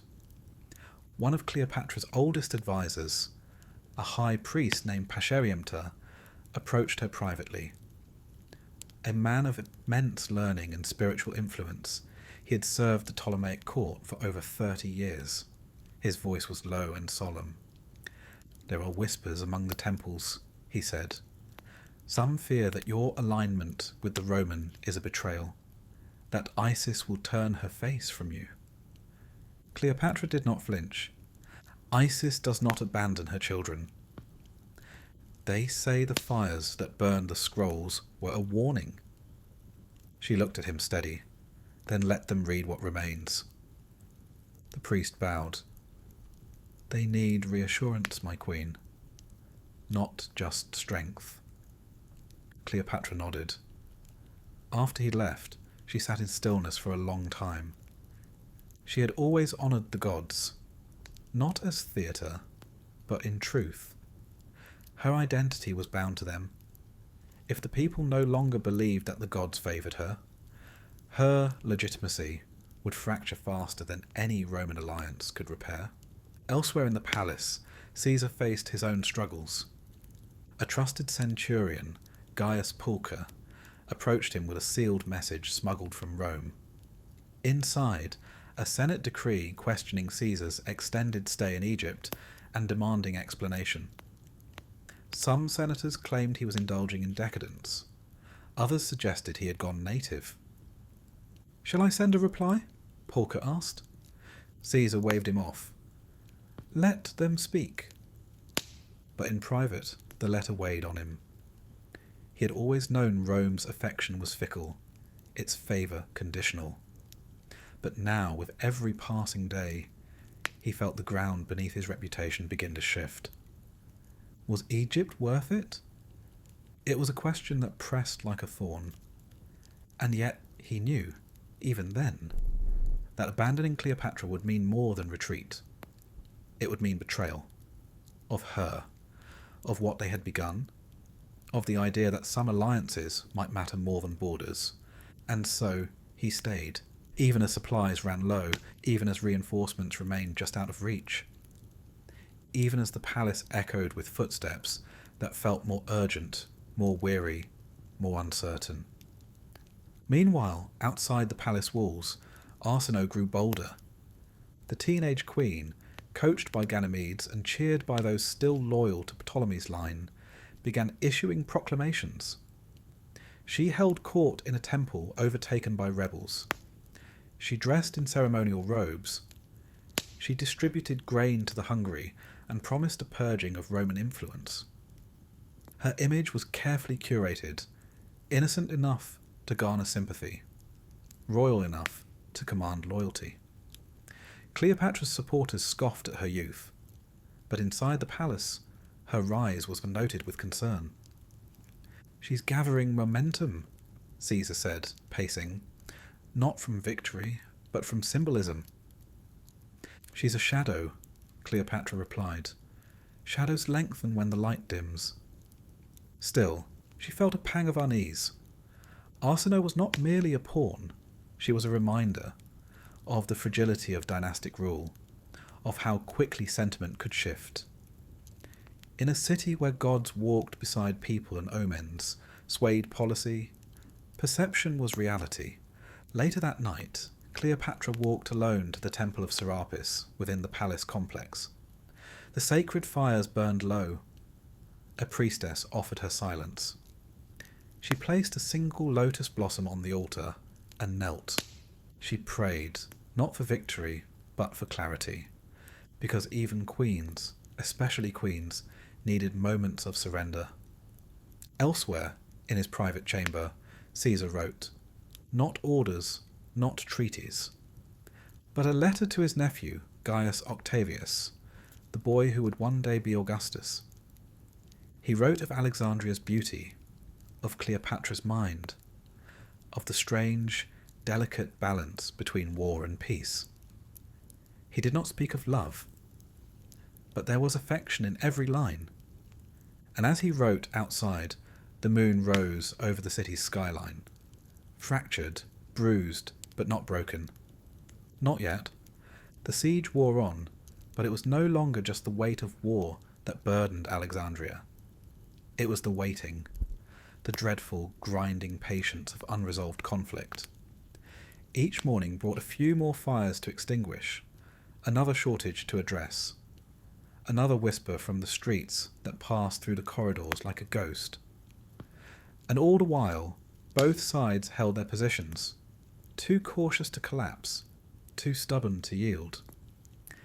It was in this quiet stalemate that the truest battles began, the ones not fought with swords or ships, but with loyalties, doubts, and desperate calculations.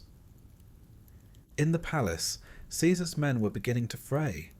They were Roman soldiers, hardened, disciplined, proud, but they were far from home, surrounded by enemies, and increasingly dependent on the goodwill of a queen who spoke with riddles and robes.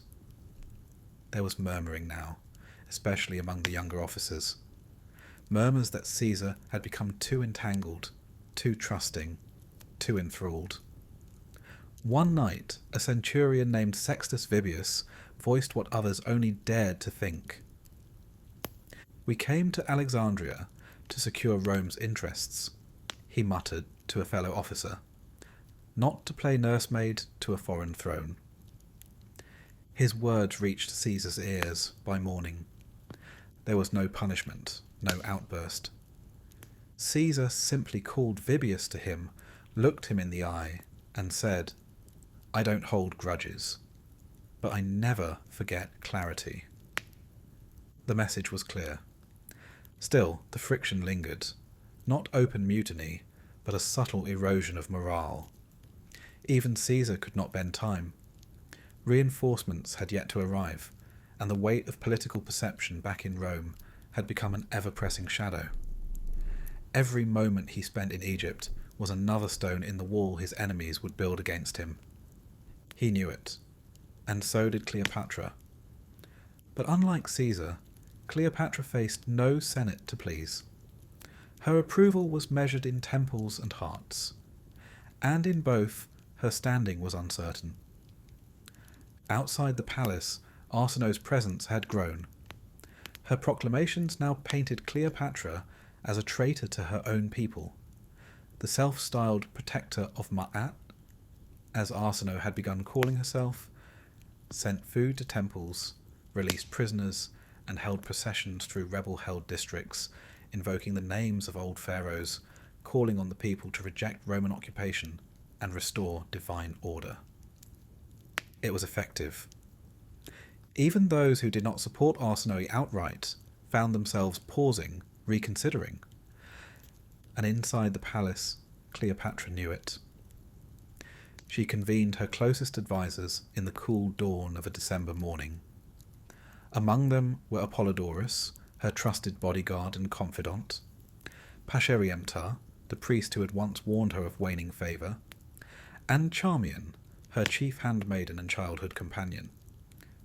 "Speak freely," she said, hands clasped before her on the long ebony table. Apollodorus, ever loyal, spoke first. "Your strength is clear, my queen, but the people do not see strength. They see survival, and they ask what your survival means for theirs." Paseriemta nodded. "The temples are restless. Arsinoe feeds them promises. You must feed them belief." Charmian stepped forward. "Then let them see you, not from a balcony, from the ground. Walk among them. Let them remember you." It was a dangerous suggestion. Even in controlled parts of the city, danger lingered like perfume. But Cleopatra understood the power of performance. The Ptolemies had always ruled not just through lineage, but through presence. And she, more than any before her, had the charisma to turn doubt into loyalty, if given the chance. She nodded. Within 3 days, Cleopatra left the palace under heavy guard and walked through the royal quarter. It was a small circuit, no more than a dozen blocks, but it was enough. She wore the crown of Isis, draped in white linen and lapis blue, walking not in grandeur, but in reverence. She stopped at a shrine to Thoth, left offerings at a public altar, and knelt beside a grieving mother at a burnt-out stall, placing coins into her hand without ceremony. Word spread like wind. The Queen had walked the streets, not in fear, not in defiance, in grace. And slowly the murmurings changed. Still there were risks. That night, Caesar called her to the west-facing chamber that overlooked the harbour. "You could have been killed," he said, not angry, but tired. Cleopatra stood at the window, eyes on the pale moonlight glinting off distant sails. "I could have been forgotten," she replied. He exhaled. "You are never forgotten." She turned. "Then you understand." There was a pause, the long kind that speaks more than interruption. "Yes," he said finally, "too well." They did not embrace. They did not kiss. But in that silence, a deeper alliance was affirmed. Not one of nations, of understanding. But elsewhere, other alliances were fraying. Pothinus, the eunuch advisor once allied with Ptolemy, had begun to see cracks in Arsinoe's leadership. The teenage queen was headstrong, unseasoned, and more influenced by Ganymedes than he preferred. Behind closed doors, he began making inquiries, subtle feelers to the Roman side. Perhaps peace, perhaps surrender. But word reached Arsinoe. Ganymedes acted swiftly. In the dark of night, Pothinus was arrested and executed. His body hung in the public square as a warning to all who doubted the queen. It was a brutal message, but one that solidified Arsinoe's control and made peace less likely. Inside the palace, Caesar and Cleopatra recalibrated. They prepared for the possibility of a final assault. Caesar drilled his men harder. Cleopatra stockpiled what supplies she could.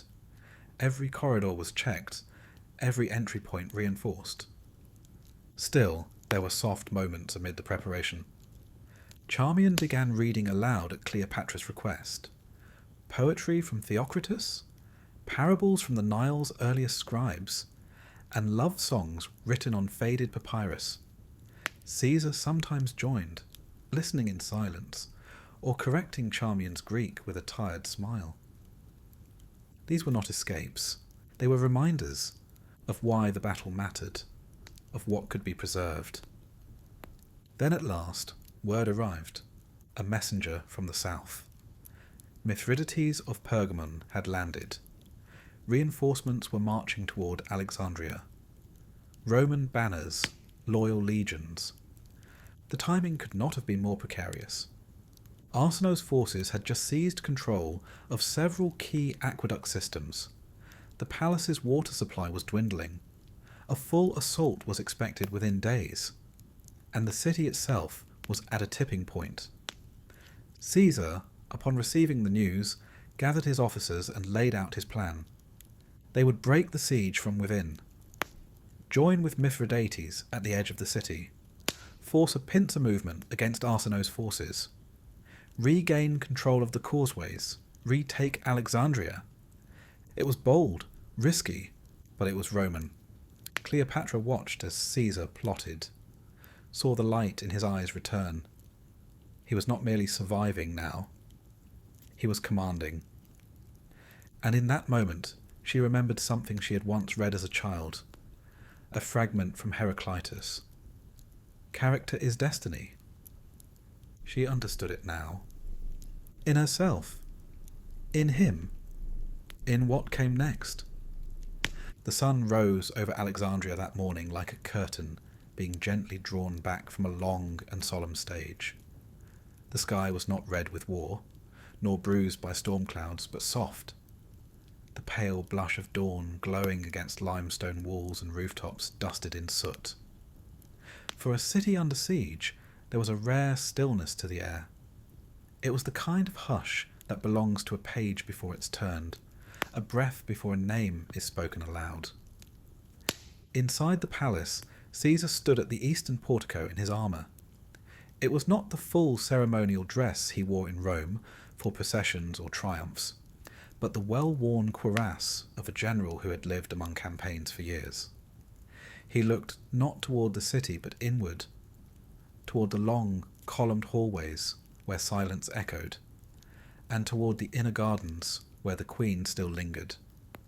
Cleopatra was walking slowly between the sycamore trees, her hands brushing the lower branches, fingertips gathering dew from the leaves. She wore no crown that morning, no gold, no jewels, just white linen wrapped tightly across her shoulders and a narrow band of blue around her waist. Her hair, usually adorned with circlets and pearl-threaded coils, hung simply in a plait down her back. This was not the Queen of Ceremonies. This was the woman of Egypt, the one who had not slept for 2 nights, who had watched plans form and falter, who had read aloud by torchlight to weary men just to keep them from slipping into despair. She looked up as Caesar approached. "There's a calm in the city," she said, her voice low. "It feels out of place." Caesar nodded. "The wind shifts before the storm." "And will it be a storm?" He paused. "A necessary one."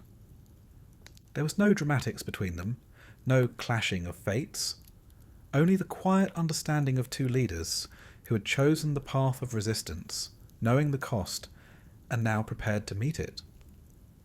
The plan was delicate. Mithridates of Pergamon had landed farther south along the Nile Delta, gathering a coalition of Roman auxiliaries, regional allies, and soldiers loyal to Caesar. To join him, Caesar would need to exit the palace, cross a city filled with hostile factions, and link forces near the canal bridges where Alexandria's waterways met the land routes inland. To some, it was madness, but to Caesar, it was mathematics. He divided his forces, leaving a secure detachment to protect the palace and Cleopatra. He hand-picked his swiftest, strongest men for the break, seasoned centurions who had crossed rivers under fire and scaled enemy walls without ladders. Supplies were packed lightly. Communications were drafted in cipher. And, in the early hours, beneath a veil of morning mist, they departed. Cleopatra watched them go from the high tower balcony. She did not weep. She did not pray aloud, but in her chest her heart pressed upward against her breath, as though something sacred and ancient were rising to meet the moment. She stood motionless long after the last of Caesar's soldiers disappeared beyond the gates. Only when the winds picked up, carrying a gust of sea air across the gardens, did she turn and return inside.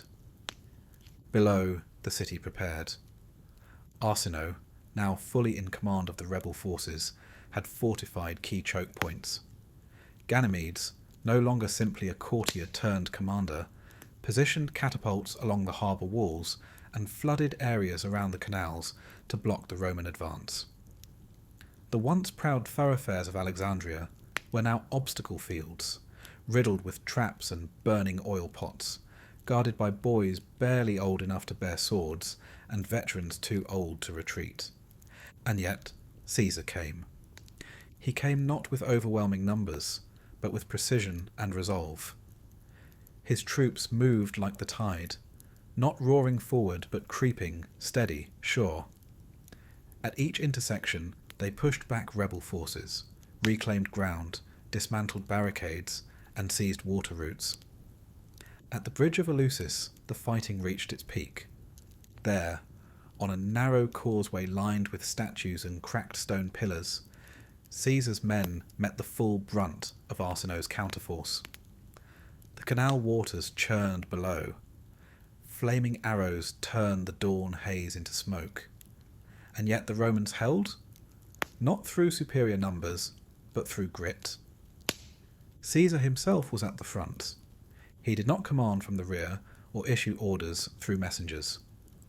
He moved with his soldiers, sword drawn, cloak torn, voice steady. When the enemy rushed the flank, he led the countercharge. When the bridge buckled from fire beneath, he ordered planks thrown across the gaps and crossed first himself. The battle lasted hours. And then, just as the sun reached its zenith and the city's rooftops shimmered with heat, the gates opened. Mithridates arrived. He entered from the east with a roar of trumpets and banners held high. His men, fresh, fed, eager, crashed into Arsinoe's flank like thunder rolling across marble. Within minutes, the rebel line broke. Not in surrender, but in panic. Some scattered into alleyways. Others dropped weapons and dove into the canal. And among them, Arsinoe disappeared.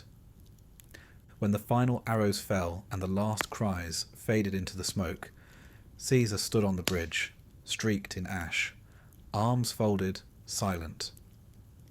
Victory had come, but not joy, because even in triumph there was loss. Nearly a third of his force had perished in the crossing or at the bridges. Some of Cleopatra's remaining advisors had died defending the palace during the final push. The palace gardens, once pristine, now held broken gates and scorched leaves. The harbour still smouldered, and yet the siege was over. Caesar returned to the palace that evening under guard, his soldiers forming a corridor of shields and torchlight. Cleopatra met him at the inner steps. She said nothing at first, only touched the edge of his cloak with her fingers. "You bled," she whispered, seeing the red streak on his forearm. He looked at it, surprised. "I hadn't noticed." She smiled softly. "Come," she said. "You've returned. That is enough." That night, the palace held a vigil.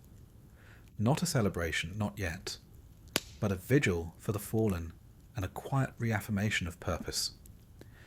Musicians played low, ancient hymns from the temples of Memphis and Thebes. Offerings were made at the altars. Scrolls were read aloud, not of war, but of renewal. Cleopatra appeared late, dressed in a gown of soft blue and silver, with a simple crown of lotus blossoms on her head. She did not sit beside Caesar. She stood among her people, among servants and guards, and when the prayers ended, she knelt and touched her forehead to the floor. It was not theatre, it was remembrance. Afterward, as the stars emerged above the quiet city, Caesar found her in the garden where they had often walked. "You did not have to kneel," he said. "I wasn't kneeling for them," she replied. "I was kneeling for what we lost." He nodded. "And what we might still lose?" But she shook her head. "Number that part is over." And perhaps she was right. The turning point had come, not with a declaration or treaty, but with a bridge, a battle, and a silence shared between two weary rulers beneath a bruised but healing sky. In the days following the final battle, Alexandria moved like a city waking from a long and uneasy dream. The clangour of war had dulled into the quieter rhythm of repair. Wheels creaked as carts hauled away debris. Hammers rang softly as broken pillars were righted, and the bitter scent of ash gave way, slowly, to the more familiar smells of spices, sea, and incense drifting from reopened temples. The city had survived, but it had changed. Scars remained, not only in the cracked marble of courtyards or the scorched bronze of gates, but in the eyes of its people. War, even when brief, leaves echoes that linger. And in Alexandria, where memory was sacred and myth eternal, even a single month of conflict was enough to shift the city's very sense of self. Within the palace, a strange peace settled. It was not triumph, nor even relief. It was something closer to silence, the kind of deep, resonant quiet that comes after a fever breaks. Guards still stood at the gates, but with less tension. Servants moved more freely, and for the first time in weeks, the kitchen sang with the clatter of restored routine. Pots boiled, bread rose, and the familiar rhythm of feeding a royal household resumed. Caesar, though victorious, did not resume ceremony. He held no formal celebration, no elaborate procession. Instead, he spent his hours in study, writing dispatches, reviewing maps, dictating letters to Rome. The politics of the Republic still demanded his attention. News had arrived that his enemies in the Senate were growing louder. Rumours swirled of Mark Antony's manoeuvres. Pompey was gone, but the war for Rome's future was far from over. Still, in the evenings, Caesar walked the palace gardens, and often so did Cleopatra. They rarely planned these meetings. They happened like tide meeting shore, inevitable and unspoken. Sometimes they walked side by side, sometimes apart. Sometimes they spoke. Often they did not need to. The silence between them had grown familiar, even comforting. It no longer carried the burden of strategy or caution. It had softened into something gentler, more human. On one such evening, beneath the lantern glow of fig trees and myrtle, Caesar paused by the fountain. "Do you ever think of what might have been?" he asked. Cleopatra, seated on the edge of the stone basin, glanced at him. If you had never sent for me, if you had ruled without Rome." She smiled, though not without sadness. "Egypt would be mine, but I would be alone." Caesar nodded. "And Rome would still be mine, but no more peaceful for it." There was something fragile in the air between them. Not regret, but recognition. That they had altered one another, not through conquest or seduction, but through the act of seeing each other clearly in a world built on illusion. Cleopatra reached for the water, let her fingers trail across its surface. "It's a strange thing," she said, "to love a city more than oneself." Caesar watched her hand move through the reflection. "Stranger still," he said, "to find someone who understands that." It was not a confession. Neither of them called it love, but it was a form of it, this kinship born not of courtly passion, but of shared burden, of the rare privilege and cost of power. And power, they both knew, demanded resolution. The rebellion had ended, but Egypt remained unstable, and its governance could no longer remain split across the ruins of sibling rivalry. Ptolemy XIII, the boy king, had not perished in the battle. He had fled during the collapse of the rebel line, slipping from the city with a handful of remaining loyalists. For days he was unaccounted for. But word soon arrived from a Roman patrol in the Nile marshes. A body had been found, drowned, clad in royal silks, face swollen and lifeless. The corpse had been caught in the reeds, its small hand still clutching the hilt of a ceremonial dagger. Caesar confirmed the identity, so did Cleopatra. There was no joy in it, no celebration. Only the final closing of a door that had been rotting on its hinges for years. With Ptolemy dead and Arsinoe in custody, soon to be transported to Rome as a political captive, the throne of Egypt was once again open. And Caesar, in a move that surprised no one, but still stirred whispers, reaffirmed Cleopatra as queen. But not queen alone.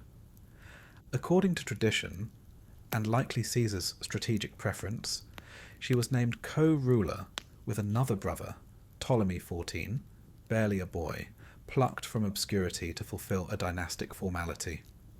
He was crowned with all the pomp of ceremony, but everyone knew Cleopatra held the scepter. She did not flaunt it. She ruled with poise, restraint, and a sense of continuity. She kept her court intact, restored the temples, reopened trade.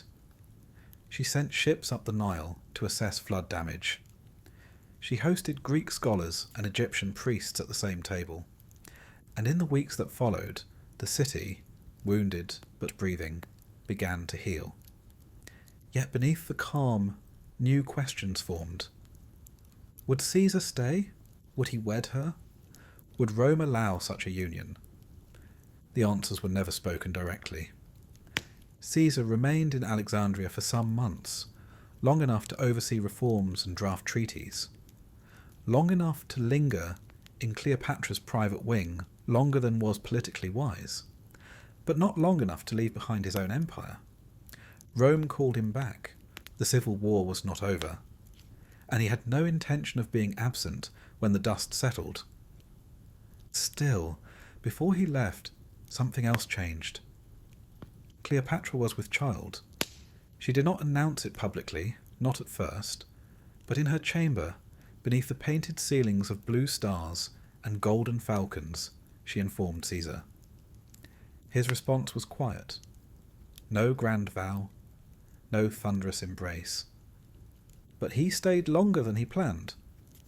And when he finally departed, on a clear morning when the sea was as still as glass, he left her not just with the memory of alliance, but with a son growing within her. Caesarion, born of empire, born of ambition, born of something more intimate than either of his parents would ever confess in public, but both would carry with them in private for the rest of their lives. When his ship vanished over the horizon, Cleopatra stood at the highest tower and watched. She did not wave. She simply stood there, arms folded, wind lifting the hem of her robe, the Nile behind her and the future ahead. The palace resumed its rhythm.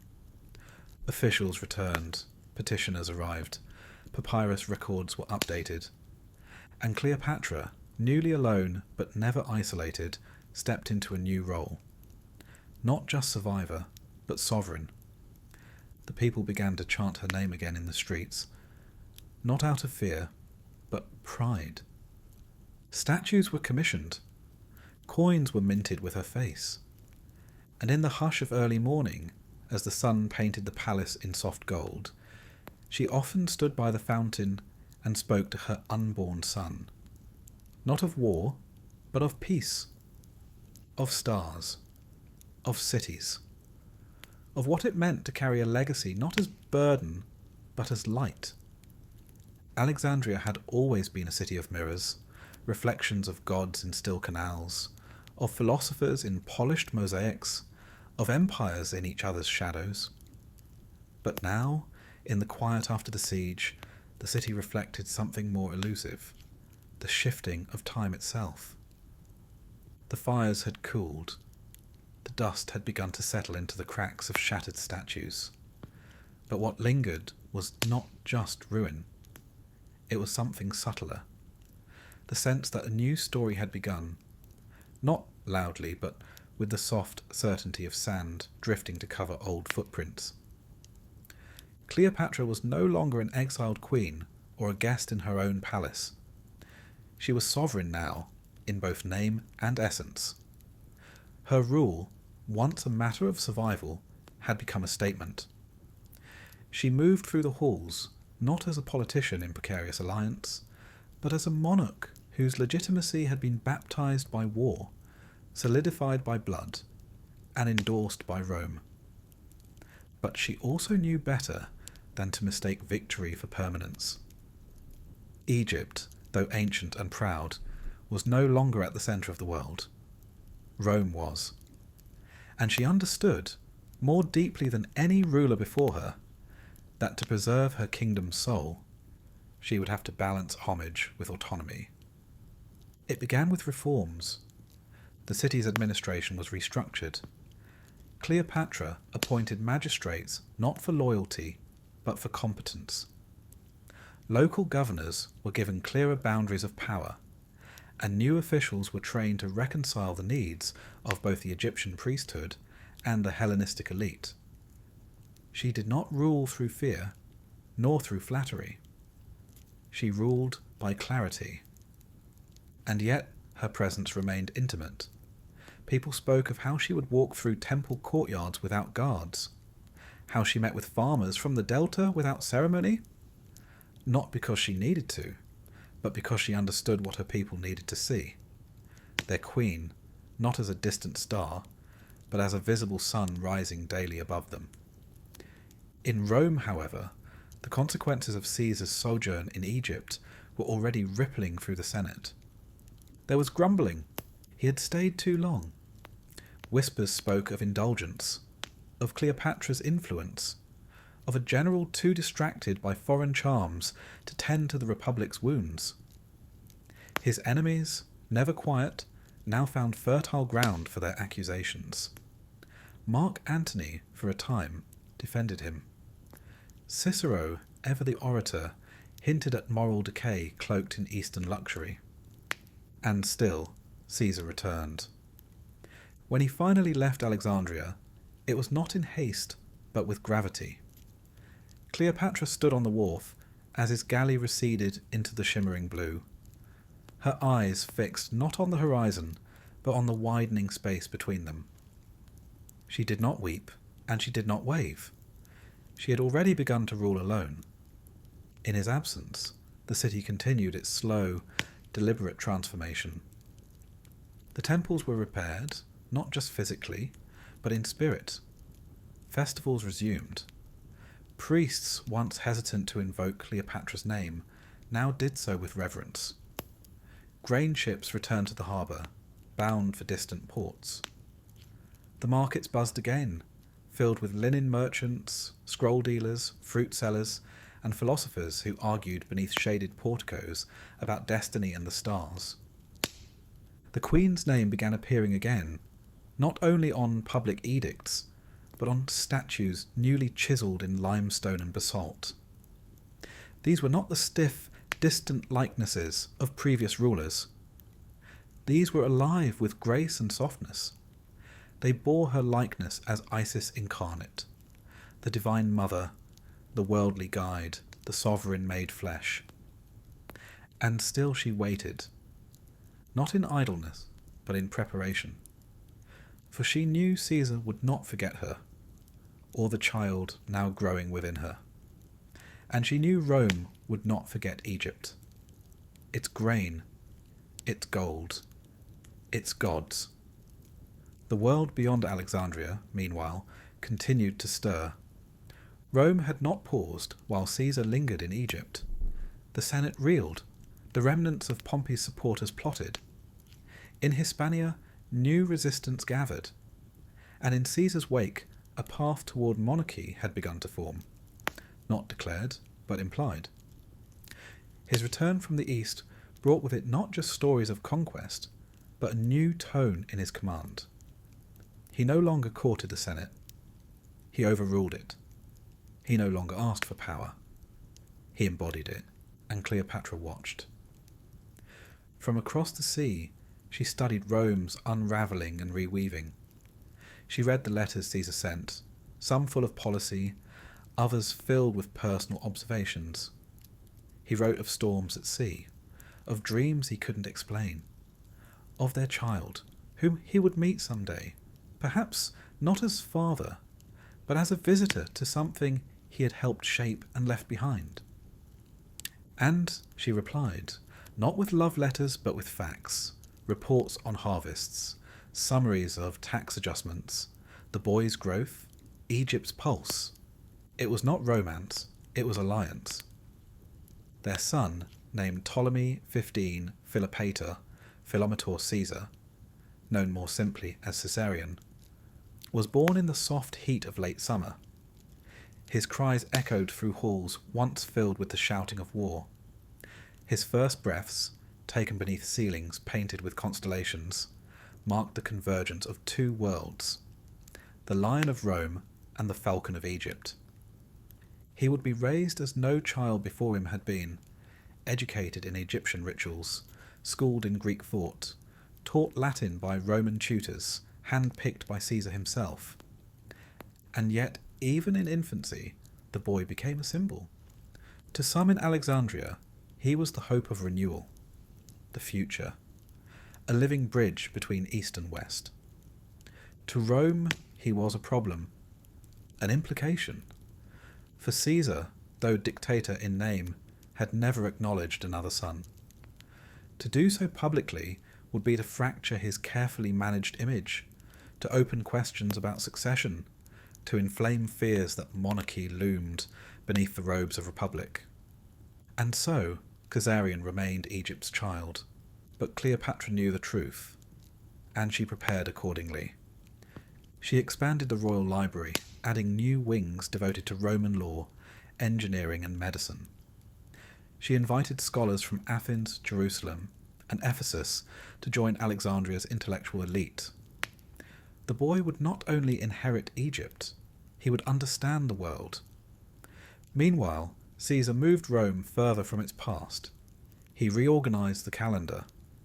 He stripped the Senate of real power.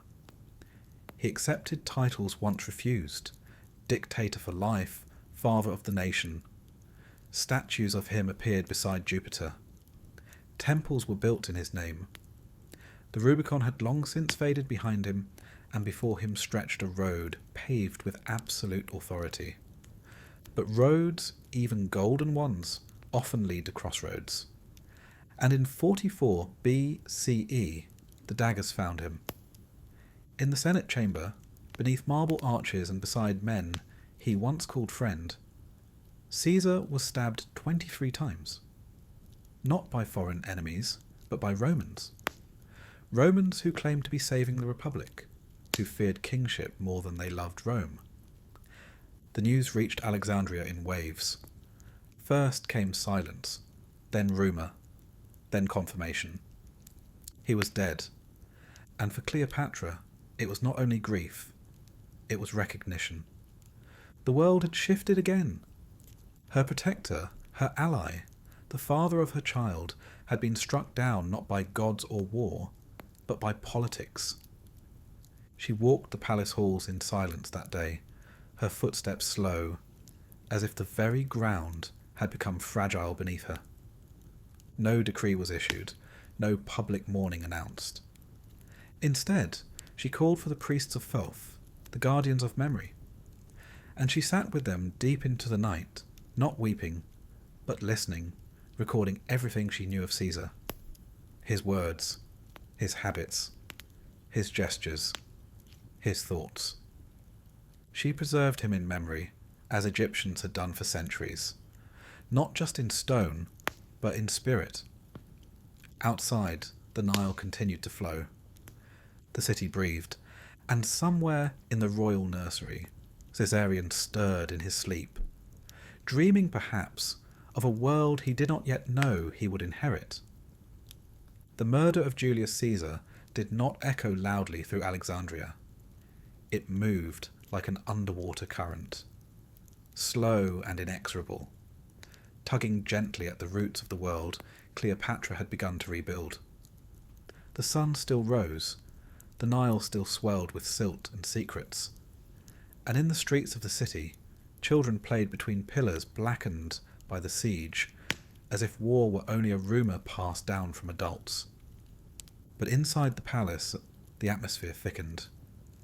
Something invisible had shifted. Not a collapse, but a quiet trembling beneath the foundation of the future. Caesar was gone, and with him the tether that had given Cleopatra not just protection, but presence across the Mediterranean. She was no longer Rome's favoured ally. She was once again a queen of the East in a world where the West determined the terms of history. She moved cautiously in the weeks that followed the news. Publicly, she showed no grief, no dramatic weeping, no public displays. But within her private chambers, the lights burned longer into the night. She pored over correspondence. She reviewed maps.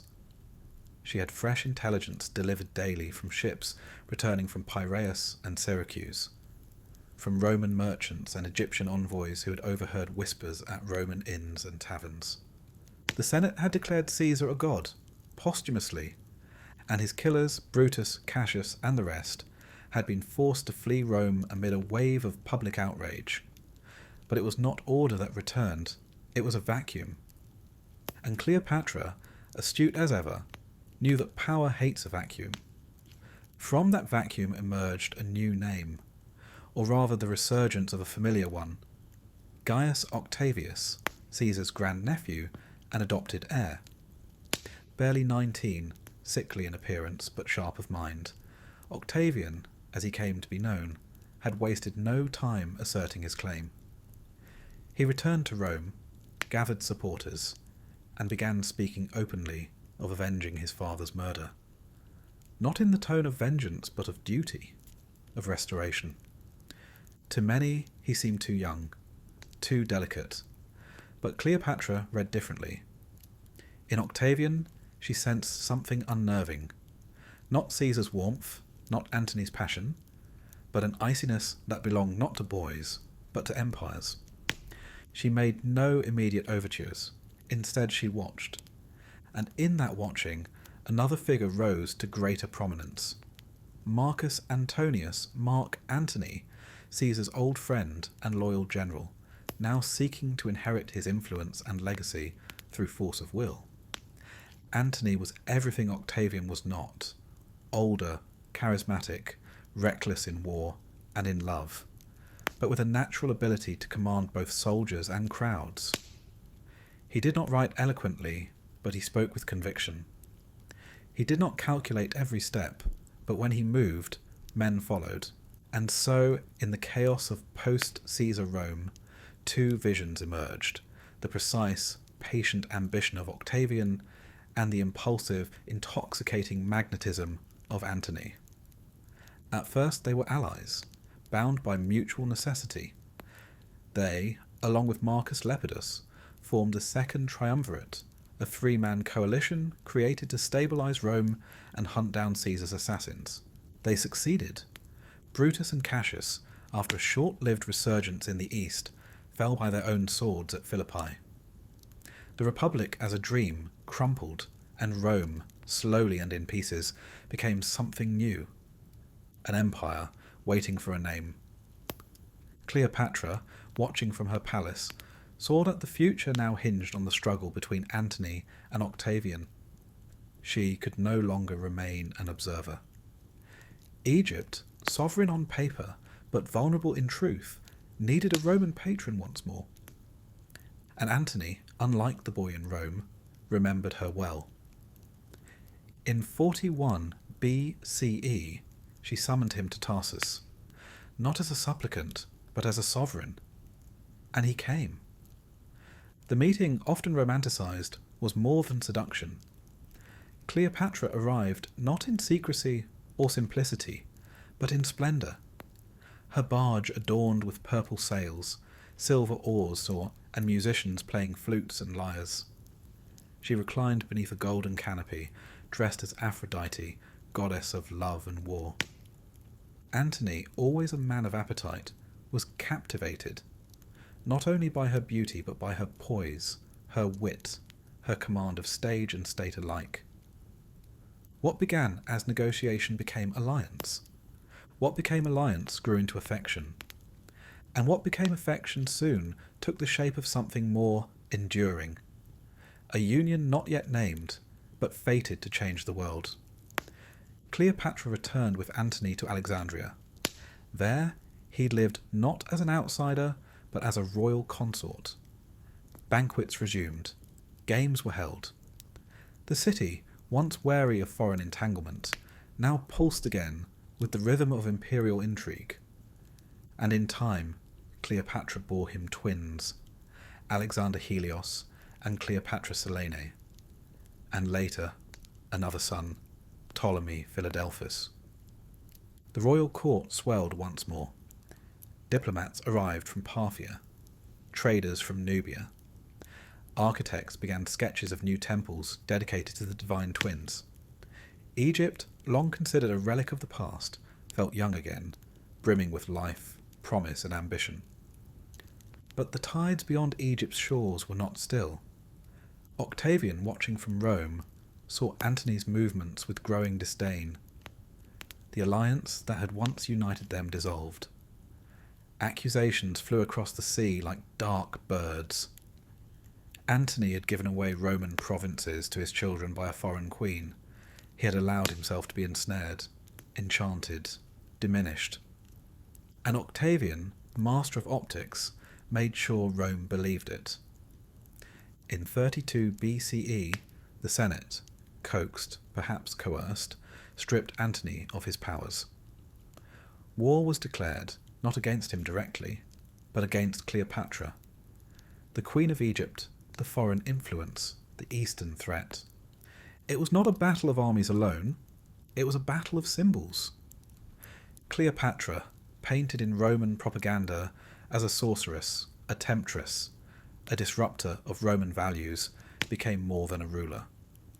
She became a mythic threat. But within Alexandria, she remained something else. To her people, she was still the queen who walked barefoot through the temple of Isis during the winter festival. The woman who restored grain to the sick and built schools for orphaned children. The sovereign who listened to astronomers and scribes alike. To her children, she was a mother, and to Antony, she was his final cause. War, when it came, was as inevitable as the Nile's flooding. It would culminate at Actium, but that moment still lay on the horizon. For now, in Alexandria, the queen ruled still. But she ruled knowing the world was changing again. She had outlived Ptolemy, outlived Caesar, outlasted Arsinoe, defeated the siege, birthed a dynasty. But the empire had grown restless. And empires, like rivers, eventually seek the sea. In the quiet of her private study, she often watched her children sleep. Not for fear, but for memory. She wanted to remember their breath, their stillness, the way the moonlight spilled across their cheeks. And when she spoke to Caesarion, now a boy, curious and thoughtful, she spoke not of battles or crowns, but of balance. Ma'at, she whispered, the world depends on balance, not power, not conquest, but truth. He would not understand yet, but she said it anyway, because history is not written only in victories. Sometimes it's written in whispers. The summer months in Alexandria carried a stillness unlike any season before. The sea, once rippling with trade and conquest, lay quiet in its vast blue patience. The ships in the royal harbour swayed gently, fewer now than in years past. And in the palace gardens, where lotus blossoms opened with the dawn, there was a peculiar heaviness to the air, like the hush before rain. Cleopatra had grown accustomed to watching the wind. She watched it roll across the Nile, bend the palms, lift the veils of passing servants. In the past, she had read the wind like a language, interpreting its signs, sensing opportunity, change, even danger. But now, as the wind turned south and the horizon dimmed with the heat of August skies, it carried something less distinct. Not a warning, not a promise, just time passing. War was coming, that much was certain. But it did not arrive like it once had. Not as a siege pounding the palace gates, not as a sudden betrayal from within. This war moved slowly, like the aging of a face. It approached not only through fleets and armies, but through whispers from the west, scrolls from Sicily, speeches in Rome. It approached through Octavian. He had not declared himself emperor, not yet. He had no need. His name was already stronger than law. Antony, despite his victories in the east and his alliance with Cleopatra, found himself gradually outmaneuvered. Not on the battlefield, but in perception. Octavian understood Rome not as a city of legions, but as a stage. And on that stage, Antony was painted as a traitor, enslaved by love, weakened by a woman, seduced by the luxuries of Alexandria. Cleopatra knew the power of stories.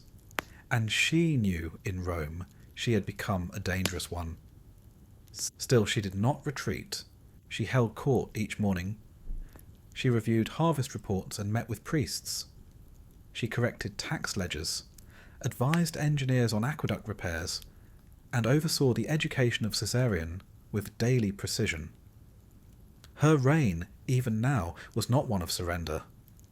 It was one of memory, an attempt to hold together something ancient and whole as the world shifted beneath her. Antony, for his part, had changed too. He still laughed at banquets, still wore garlands of wine-dark ivy, still quoted Homer with theatrical flair. But behind the performance, he was thinner. He spoke less of plans and more of legacy. He spent longer hours at the docks, watching the horizon. He trained with his soldiers again, not because he needed to, but because he feared losing the part of himself that once inspired legions to follow him across deserts and rivers. Their time together had softened. The passion remained, but it had ripened into something slower. They read together now, Plutarch, Euripides, Egyptian hymns translated into Greek. They walked in the royal menagerie, feeding birds by hand. They sat with the children beneath sycamores and listened to their questions, answering with stories of gods and heroes, carefully omitting the part where heroes often died. And yet, death began to linger at the edge of every plan. In the spring of 31 BCE, it became clear. Octavian was preparing to strike, not with spies or scrolls, but with ships. A vast fleet had gathered under Agrippa, Octavian's most trusted general. His men were disciplined, his vessels new, and his timing immaculate.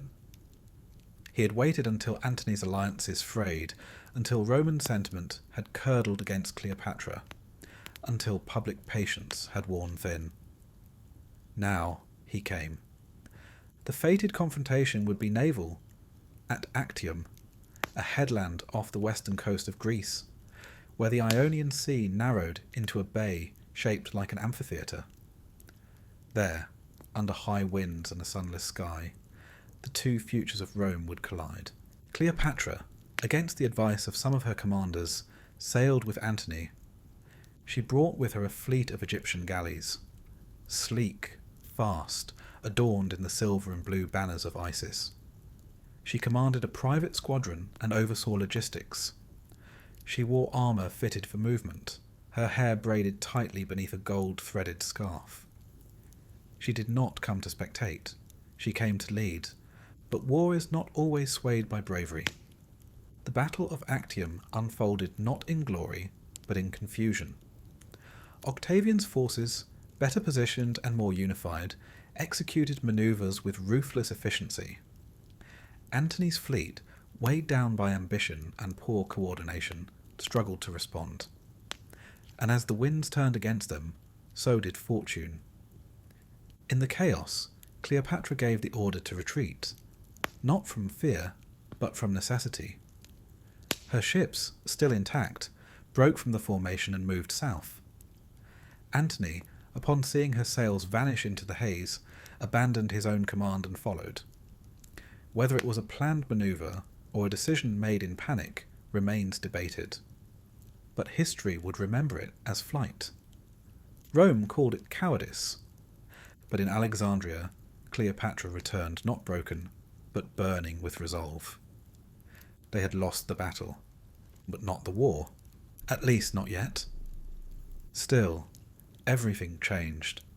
Their allies scattered, commanders deserted, cities pledged fealty to Octavian. Alexandria, once a jewel of diplomacy and power, became a symbol of resistance, a final holdout against the rising tide of empire. In those months, Cleopatra began to prepare.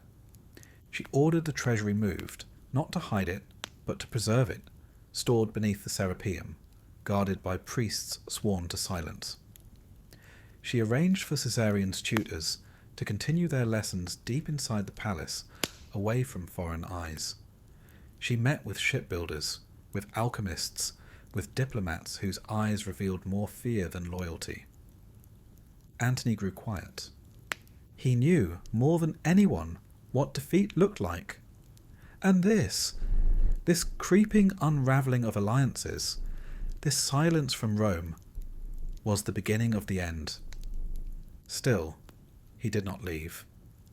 He remained in Alexandria, with her, with the children, with his memory of who he had once been. And as the season shifted, the Nile swelled and receded, and the desert winds turned colder. They faced the dusk of their reign together. One evening, Cleopatra stood at the western tower, watching the horizon fade. "Do you regret it?" she asked. Antony stood beside her, arms folded. "I regret nothing I chose for love," he said.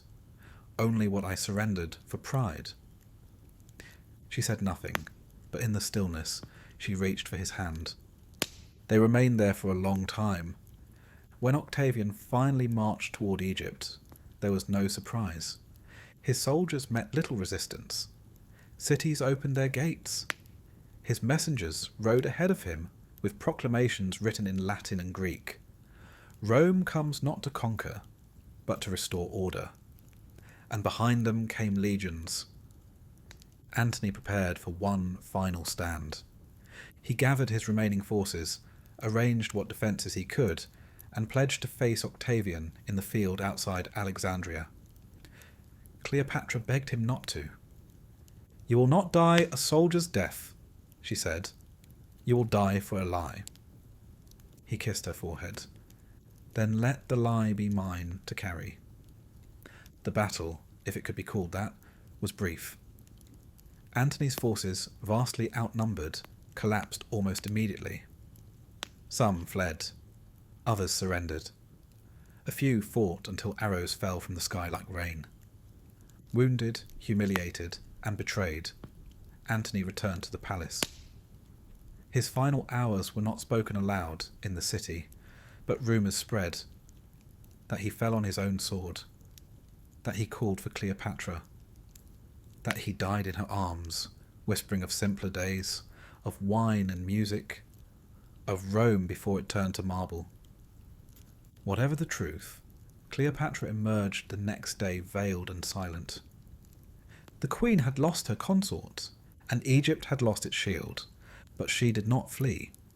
But neither would she live as a trophy. That night, as Alexandria slept under a dome of moonlight, Cleopatra returned to the mausoleum. The chambers were lit with oil lamps. The air was cool and quiet, carrying the faint scent of lotus. Charmian and Iris helped her into her robes, white linen, tied with gold thread. Her arms were bare, her ankles dusted with crushed petals. She wore no crown, only a narrow band of hammered silver across her brow. They said little. The queen walked to the centre of the chamber and sat beside the altar. There, among the offerings, lay a small woven basket. Inside, it is said, was the asp, a symbol of royalty, of rebirth, of sovereignty over death. Or perhaps not. Perhaps it was poison prepared in ointment, or a blade hidden in cloth. The details blurred in the centuries that followed.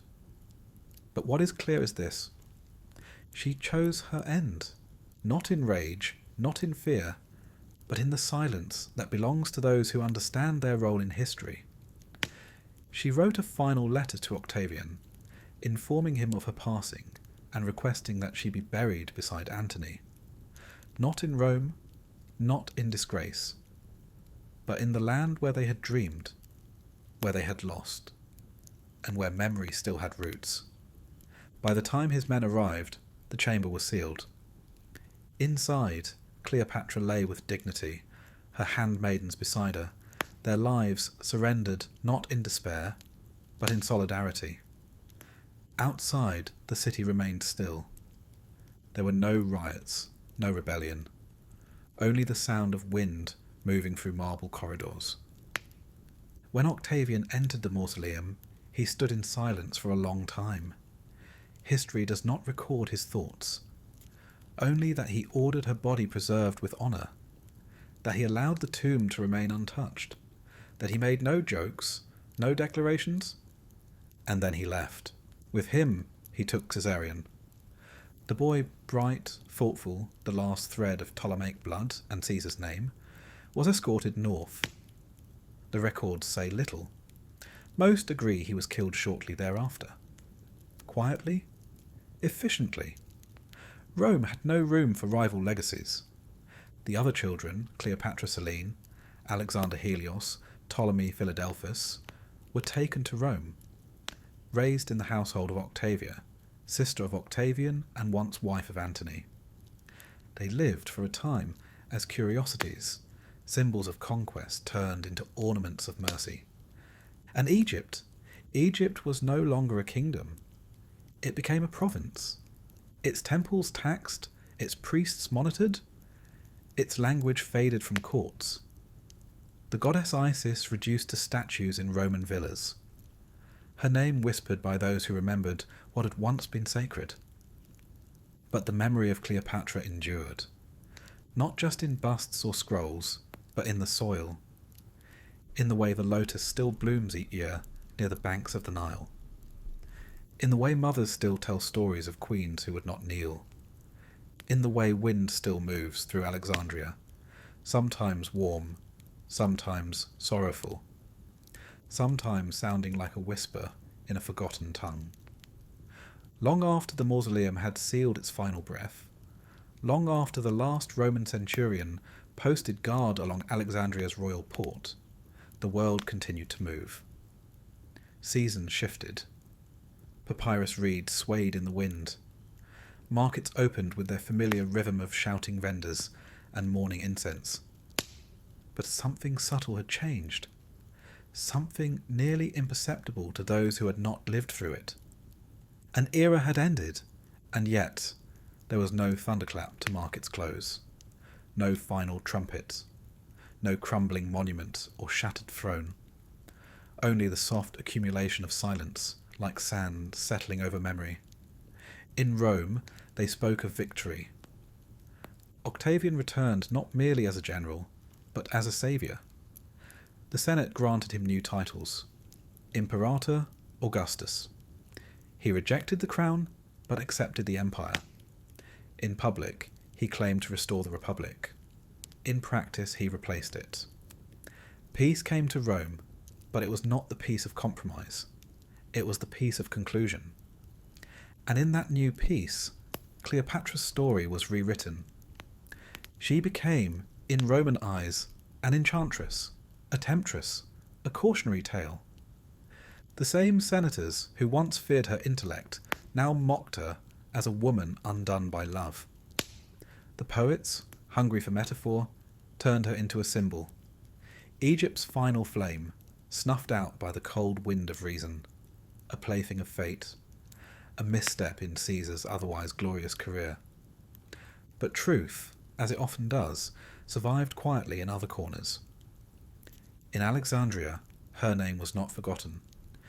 It lingered in the walls of the palace, in the corners of old scrolls, in the hush of prayers whispered at dusk. Mothers named their daughters Clea, Cleo, Nephra. Old priests poured libations at crumbling altars, not because they had to, but because memory itself had become sacred. The children she left behind lived different fates. Alexander Helios and Ptolemy Philadelphus faded from records in early adolescence, perhaps through illness, perhaps through politics. Their lives, like so many others swept into empire, were unrecorded after their usefulness ended. But Cleopatra Selene, her daughter, endured. Raised in Rome, she married King Juba II of Mauritania, a scholar king, loyal to Augustus, educated in Latin and Greek, yet fluent in the wisdom of the desert. Together they ruled from a city carved into stone, where North African heat met Mediterranean breeze. Cleopatra Selene imported Egyptian obelisks, built temples that echoed with the memory of Alexandria, and raised children who bore the name of their grandmother like a quiet defiance. And so the line continued, not on a throne of gold in Egypt, but in quieter echoes across Africa and Europe. That was Cleopatra's true legacy. Not conquest, continuity. Even as her image was twisted by historians and poets, the truth remained etched in the lives she had shaped. She had ruled not merely as a monarch, but as a steward of something older than empire, of culture, of myth, of intellect. She had preserved the wisdom of 3 civilizations and passed it down not by decree but by example. She had been the last pharaoh not by fate, but by choice. She could have fled, could have surrendered, could have clung to a false peace brokered in Roman amphitheatres. Instead, she chose to remain until the very last stone was set in place, until Egypt itself was ready to sleep. The Nile, ever patient, bore witness to it all. It had watched her birth, her coronation, her exile, her return. It had carried her barges, reflected her stars, fed her people. And in the years after her death, it continued its endless cycle, flood, ebb, renewal. But some said that, for a time, it flowed a little more slowly near the city's edge, that birds flew differently above the palace gardens, that lotus flowers bloomed out of season, as if nature itself understood what had been lost. In the great libraries of Pergamon and Antioch, scholars copied what few texts remained of Cleopatra's letters. Her thoughts on governance, philosophy, astronomy, glimpses into a mind shaped by kingdoms and constellations. In some, her writing was cold and strategic. In others, surprisingly lyrical. One fragment read simply, "Power, like perfume, must never be seen, only sensed." And another, "To be remembered, live not as a flame, but as a lamp, small, steady, enduring." Historians debated her motives. Some argued she was an opportunist, others an idealist. Many said both, but none denied her impact. Few in history had stood at the crossroads of so many civilizations, holding the thread of continuity in one hand and the weight of destiny in the other. And though Rome had claimed victory, it was Egypt that remained in memory. For centuries after, Roman emperors styled themselves as pharaohs. They wore Egyptian symbols, walked among hieroglyphs, built shrines in her honour, some sincerely, others for show. And even as her tomb faded into dust and legend, her spirit lingered. Not as a ghost, but as a presence, a stillness, a name spoken softly at night by those who believed in sovereignty not of borders, but of self. A presence in the rustle of linen robes in desert wind, in the hush before a queen steps onto the marble floor, in the dreams of daughters who do not ask permission to rule. The centuries that followed Cleopatra's death did not erase her. They reshaped her.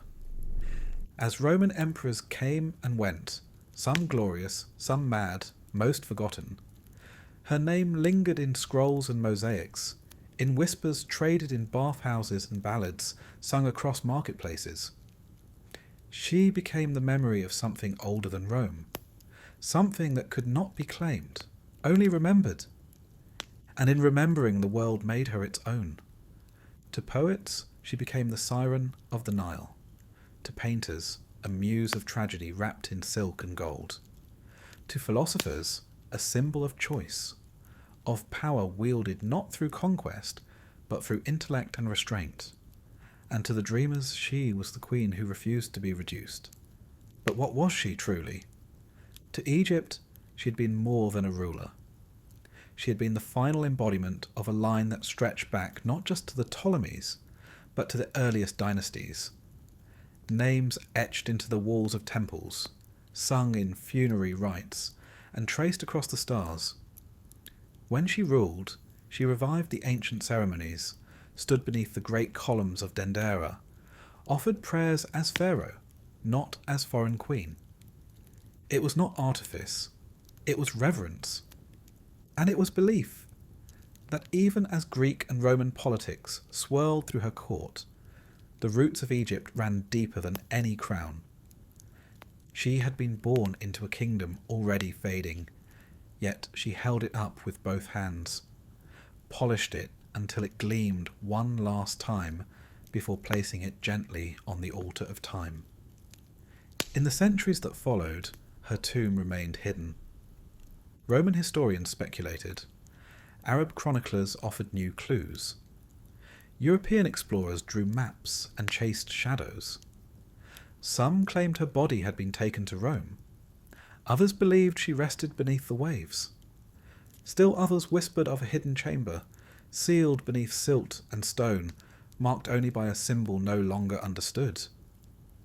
But the absence of her tomb did not dim her light. It enhanced it. For what is more eternal than a queen who can no longer be touched by time? Temples became ruins. Statues crumbled. Languages died, but her story endured.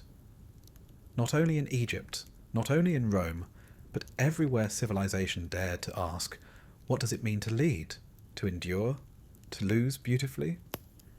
Even now, scholars debate whether she took her own life or was forced, whether the asp was myth or metaphor, whether Caesarean lived longer than the records suggest. But the answers matter less than the fact that people still ask. For in asking, she lives. In modern times, her face has been carved into ivory cameos and reimagined in film reels. Her words have been quoted in parliaments, her image printed on coins and stage programs. She has been claimed by feminists and monarchists, by revolutionaries and classicists, by Egypt, by Greece, by Rome. But no claim is stronger than the quiet truth. She ruled, not briefly, not perfectly, but completely. Cleopatra was not just the last pharaoh. She was the final note in a song that had played for 3,000 years. A song written in stone and sung in the rise and fall of Nile floods, in the shadows of obelisks, in the soft prayers of farmers and kings alike. When she died, Egypt did not end, but something precious did. A way of being. A world where divine order was seen in the symmetry of temples, where time was measured in stars and floods, where a queen could be both scholar and priestess, diplomat and deity. That world faded not in fire, but in quiet absorption. Roman governors replaced priests. Latin inscriptions supplanted hieroglyphs. Slowly, softly, Egypt became not a kingdom, but a province. And yet, in every pillar that refused to fall, in every carving that endured the centuries, her presence lingered. In the temple of Hathor at Dendera, her likeness remains. Carved beside Caesarean, she stands in profile, tall, serene, crowned with the solar disk, the double plumes, and the uraeus. Her arms extend forward in the gesture of offering, her robe flowing behind her, her eyes cast upward toward eternity. No inscription curses her enemies, no lament mourns her fall. Only the posture of continuation, of legacy. And perhaps that is her greatest triumph. That even in death, she did not vanish, she transformed. From woman to story, from ruler to symbol, from history to myth. Yet if one could walk once more through the halls of her palace, what would remain? Not the gold, not the politics, but the echoes of footsteps across marble, the scent of myrrh in morning light, the rustle of papyrus scrolls turned by curious fingers, the soft splash of oars on moonlit water, and a voice, low, clear, unwavering, explaining to a child how the stars once told time, and how a queen, in silence, preserved a world. That child, perhaps, grows up. Perhaps he survives, perhaps not. But even if his name vanishes from scrolls, the story does not. Because stories, when carried in memory, defy empire. And so, Cleopatra remains, not just in stone or paint or papyrus, but in the idea that sovereignty begins in the mind, that to rule is not only to command, but to understand, and that even when all else falls away, armies, titles, thrones, what remains is how a woman met the tide and chose her end, and left behind a silence that still speaks. And now the story lies quiet, like the Nile after flood season, like silk settling across a marble floor, like a final lantern flickering in the halls of memory. We have walked through palaces and across causeways. We have passed through gardens where lovers whispered and warships once docked. We have lingered in temples and heard the voices of gods as they echoed between limestone walls. We have watched a queen rise, not from myth, but from marrow, and step into a world already beginning to forget how to carry itself with grace. Cleopatra, her name, so often caught between exaggeration and omission, returns here to its place beside the river, not as the shadow of seduction or the footnote of Caesar and Antony, but as something more enduring. A woman who read by lamplight long after the palace was quiet, who wrote treaties in 3 languages, each word chosen not for show, but for outcome, who stood before the priests of Egypt and offered more than coin, offered understanding, who understood that survival was never about escape, but about shaping the silence after. The story of Cleopatra is not one of grandiosity, it is one of scale. It is the gentle weight of choice in every step she took, the way she navigated between cultures, Greek, Roman, Egyptian, not as a guest in any of them, but as a translator between worlds. She was not the first queen to reign in uncertainty, but she may have been the last to do so while holding hands with an entire civilization's memory. She wore crowns not only of gold, but of expectation. And still, she walked. History, when told too loudly, forgets softness.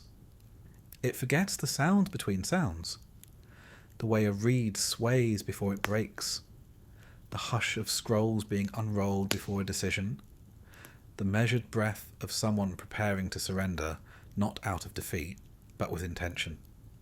Cleopatra teaches us that endings do not need to roar. They can simply rest. Consider how her world changed in such slow waves. The Nile no longer flooded as predictably. The stars she charted were named differently by the scholars who came after her. The language of the priests grew quieter, their temples repurposed, their rituals absorbed into new empires. Yet her story, like a quiet current beneath the surface, continued. Even when her voice was removed from the scrolls, it lingered in the margins.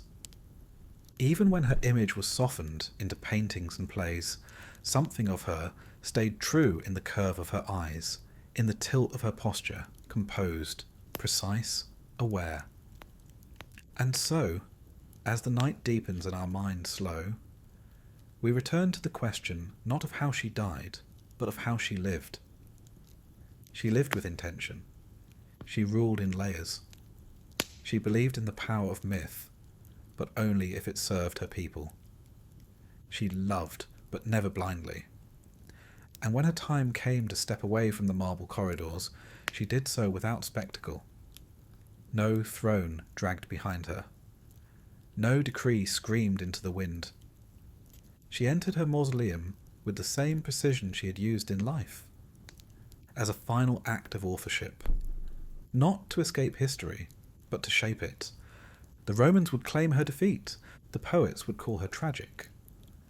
But neither had seen the look in her eyes as she held her son's hand beneath the temple ceiling painted with stars, or the way she walked calmly into the chamber she had built with her own vision, or the way she whispered, not to the world, but to the future, with each final breath. This was my Egypt, this was my silence. And it, too, shall be remembered. Now let the torches dim. Let the dust settle on scrolls that have told their tale. Let the lotus flowers fold in the darkness, their petals steeped in yesterday. Let Alexandria rest. Let the Queen sleep. And let us too drift gently into stillness, not as those who have witnessed the fall of something great, but as those who now carry it forward, softly, quietly, like the hush of wind across the water.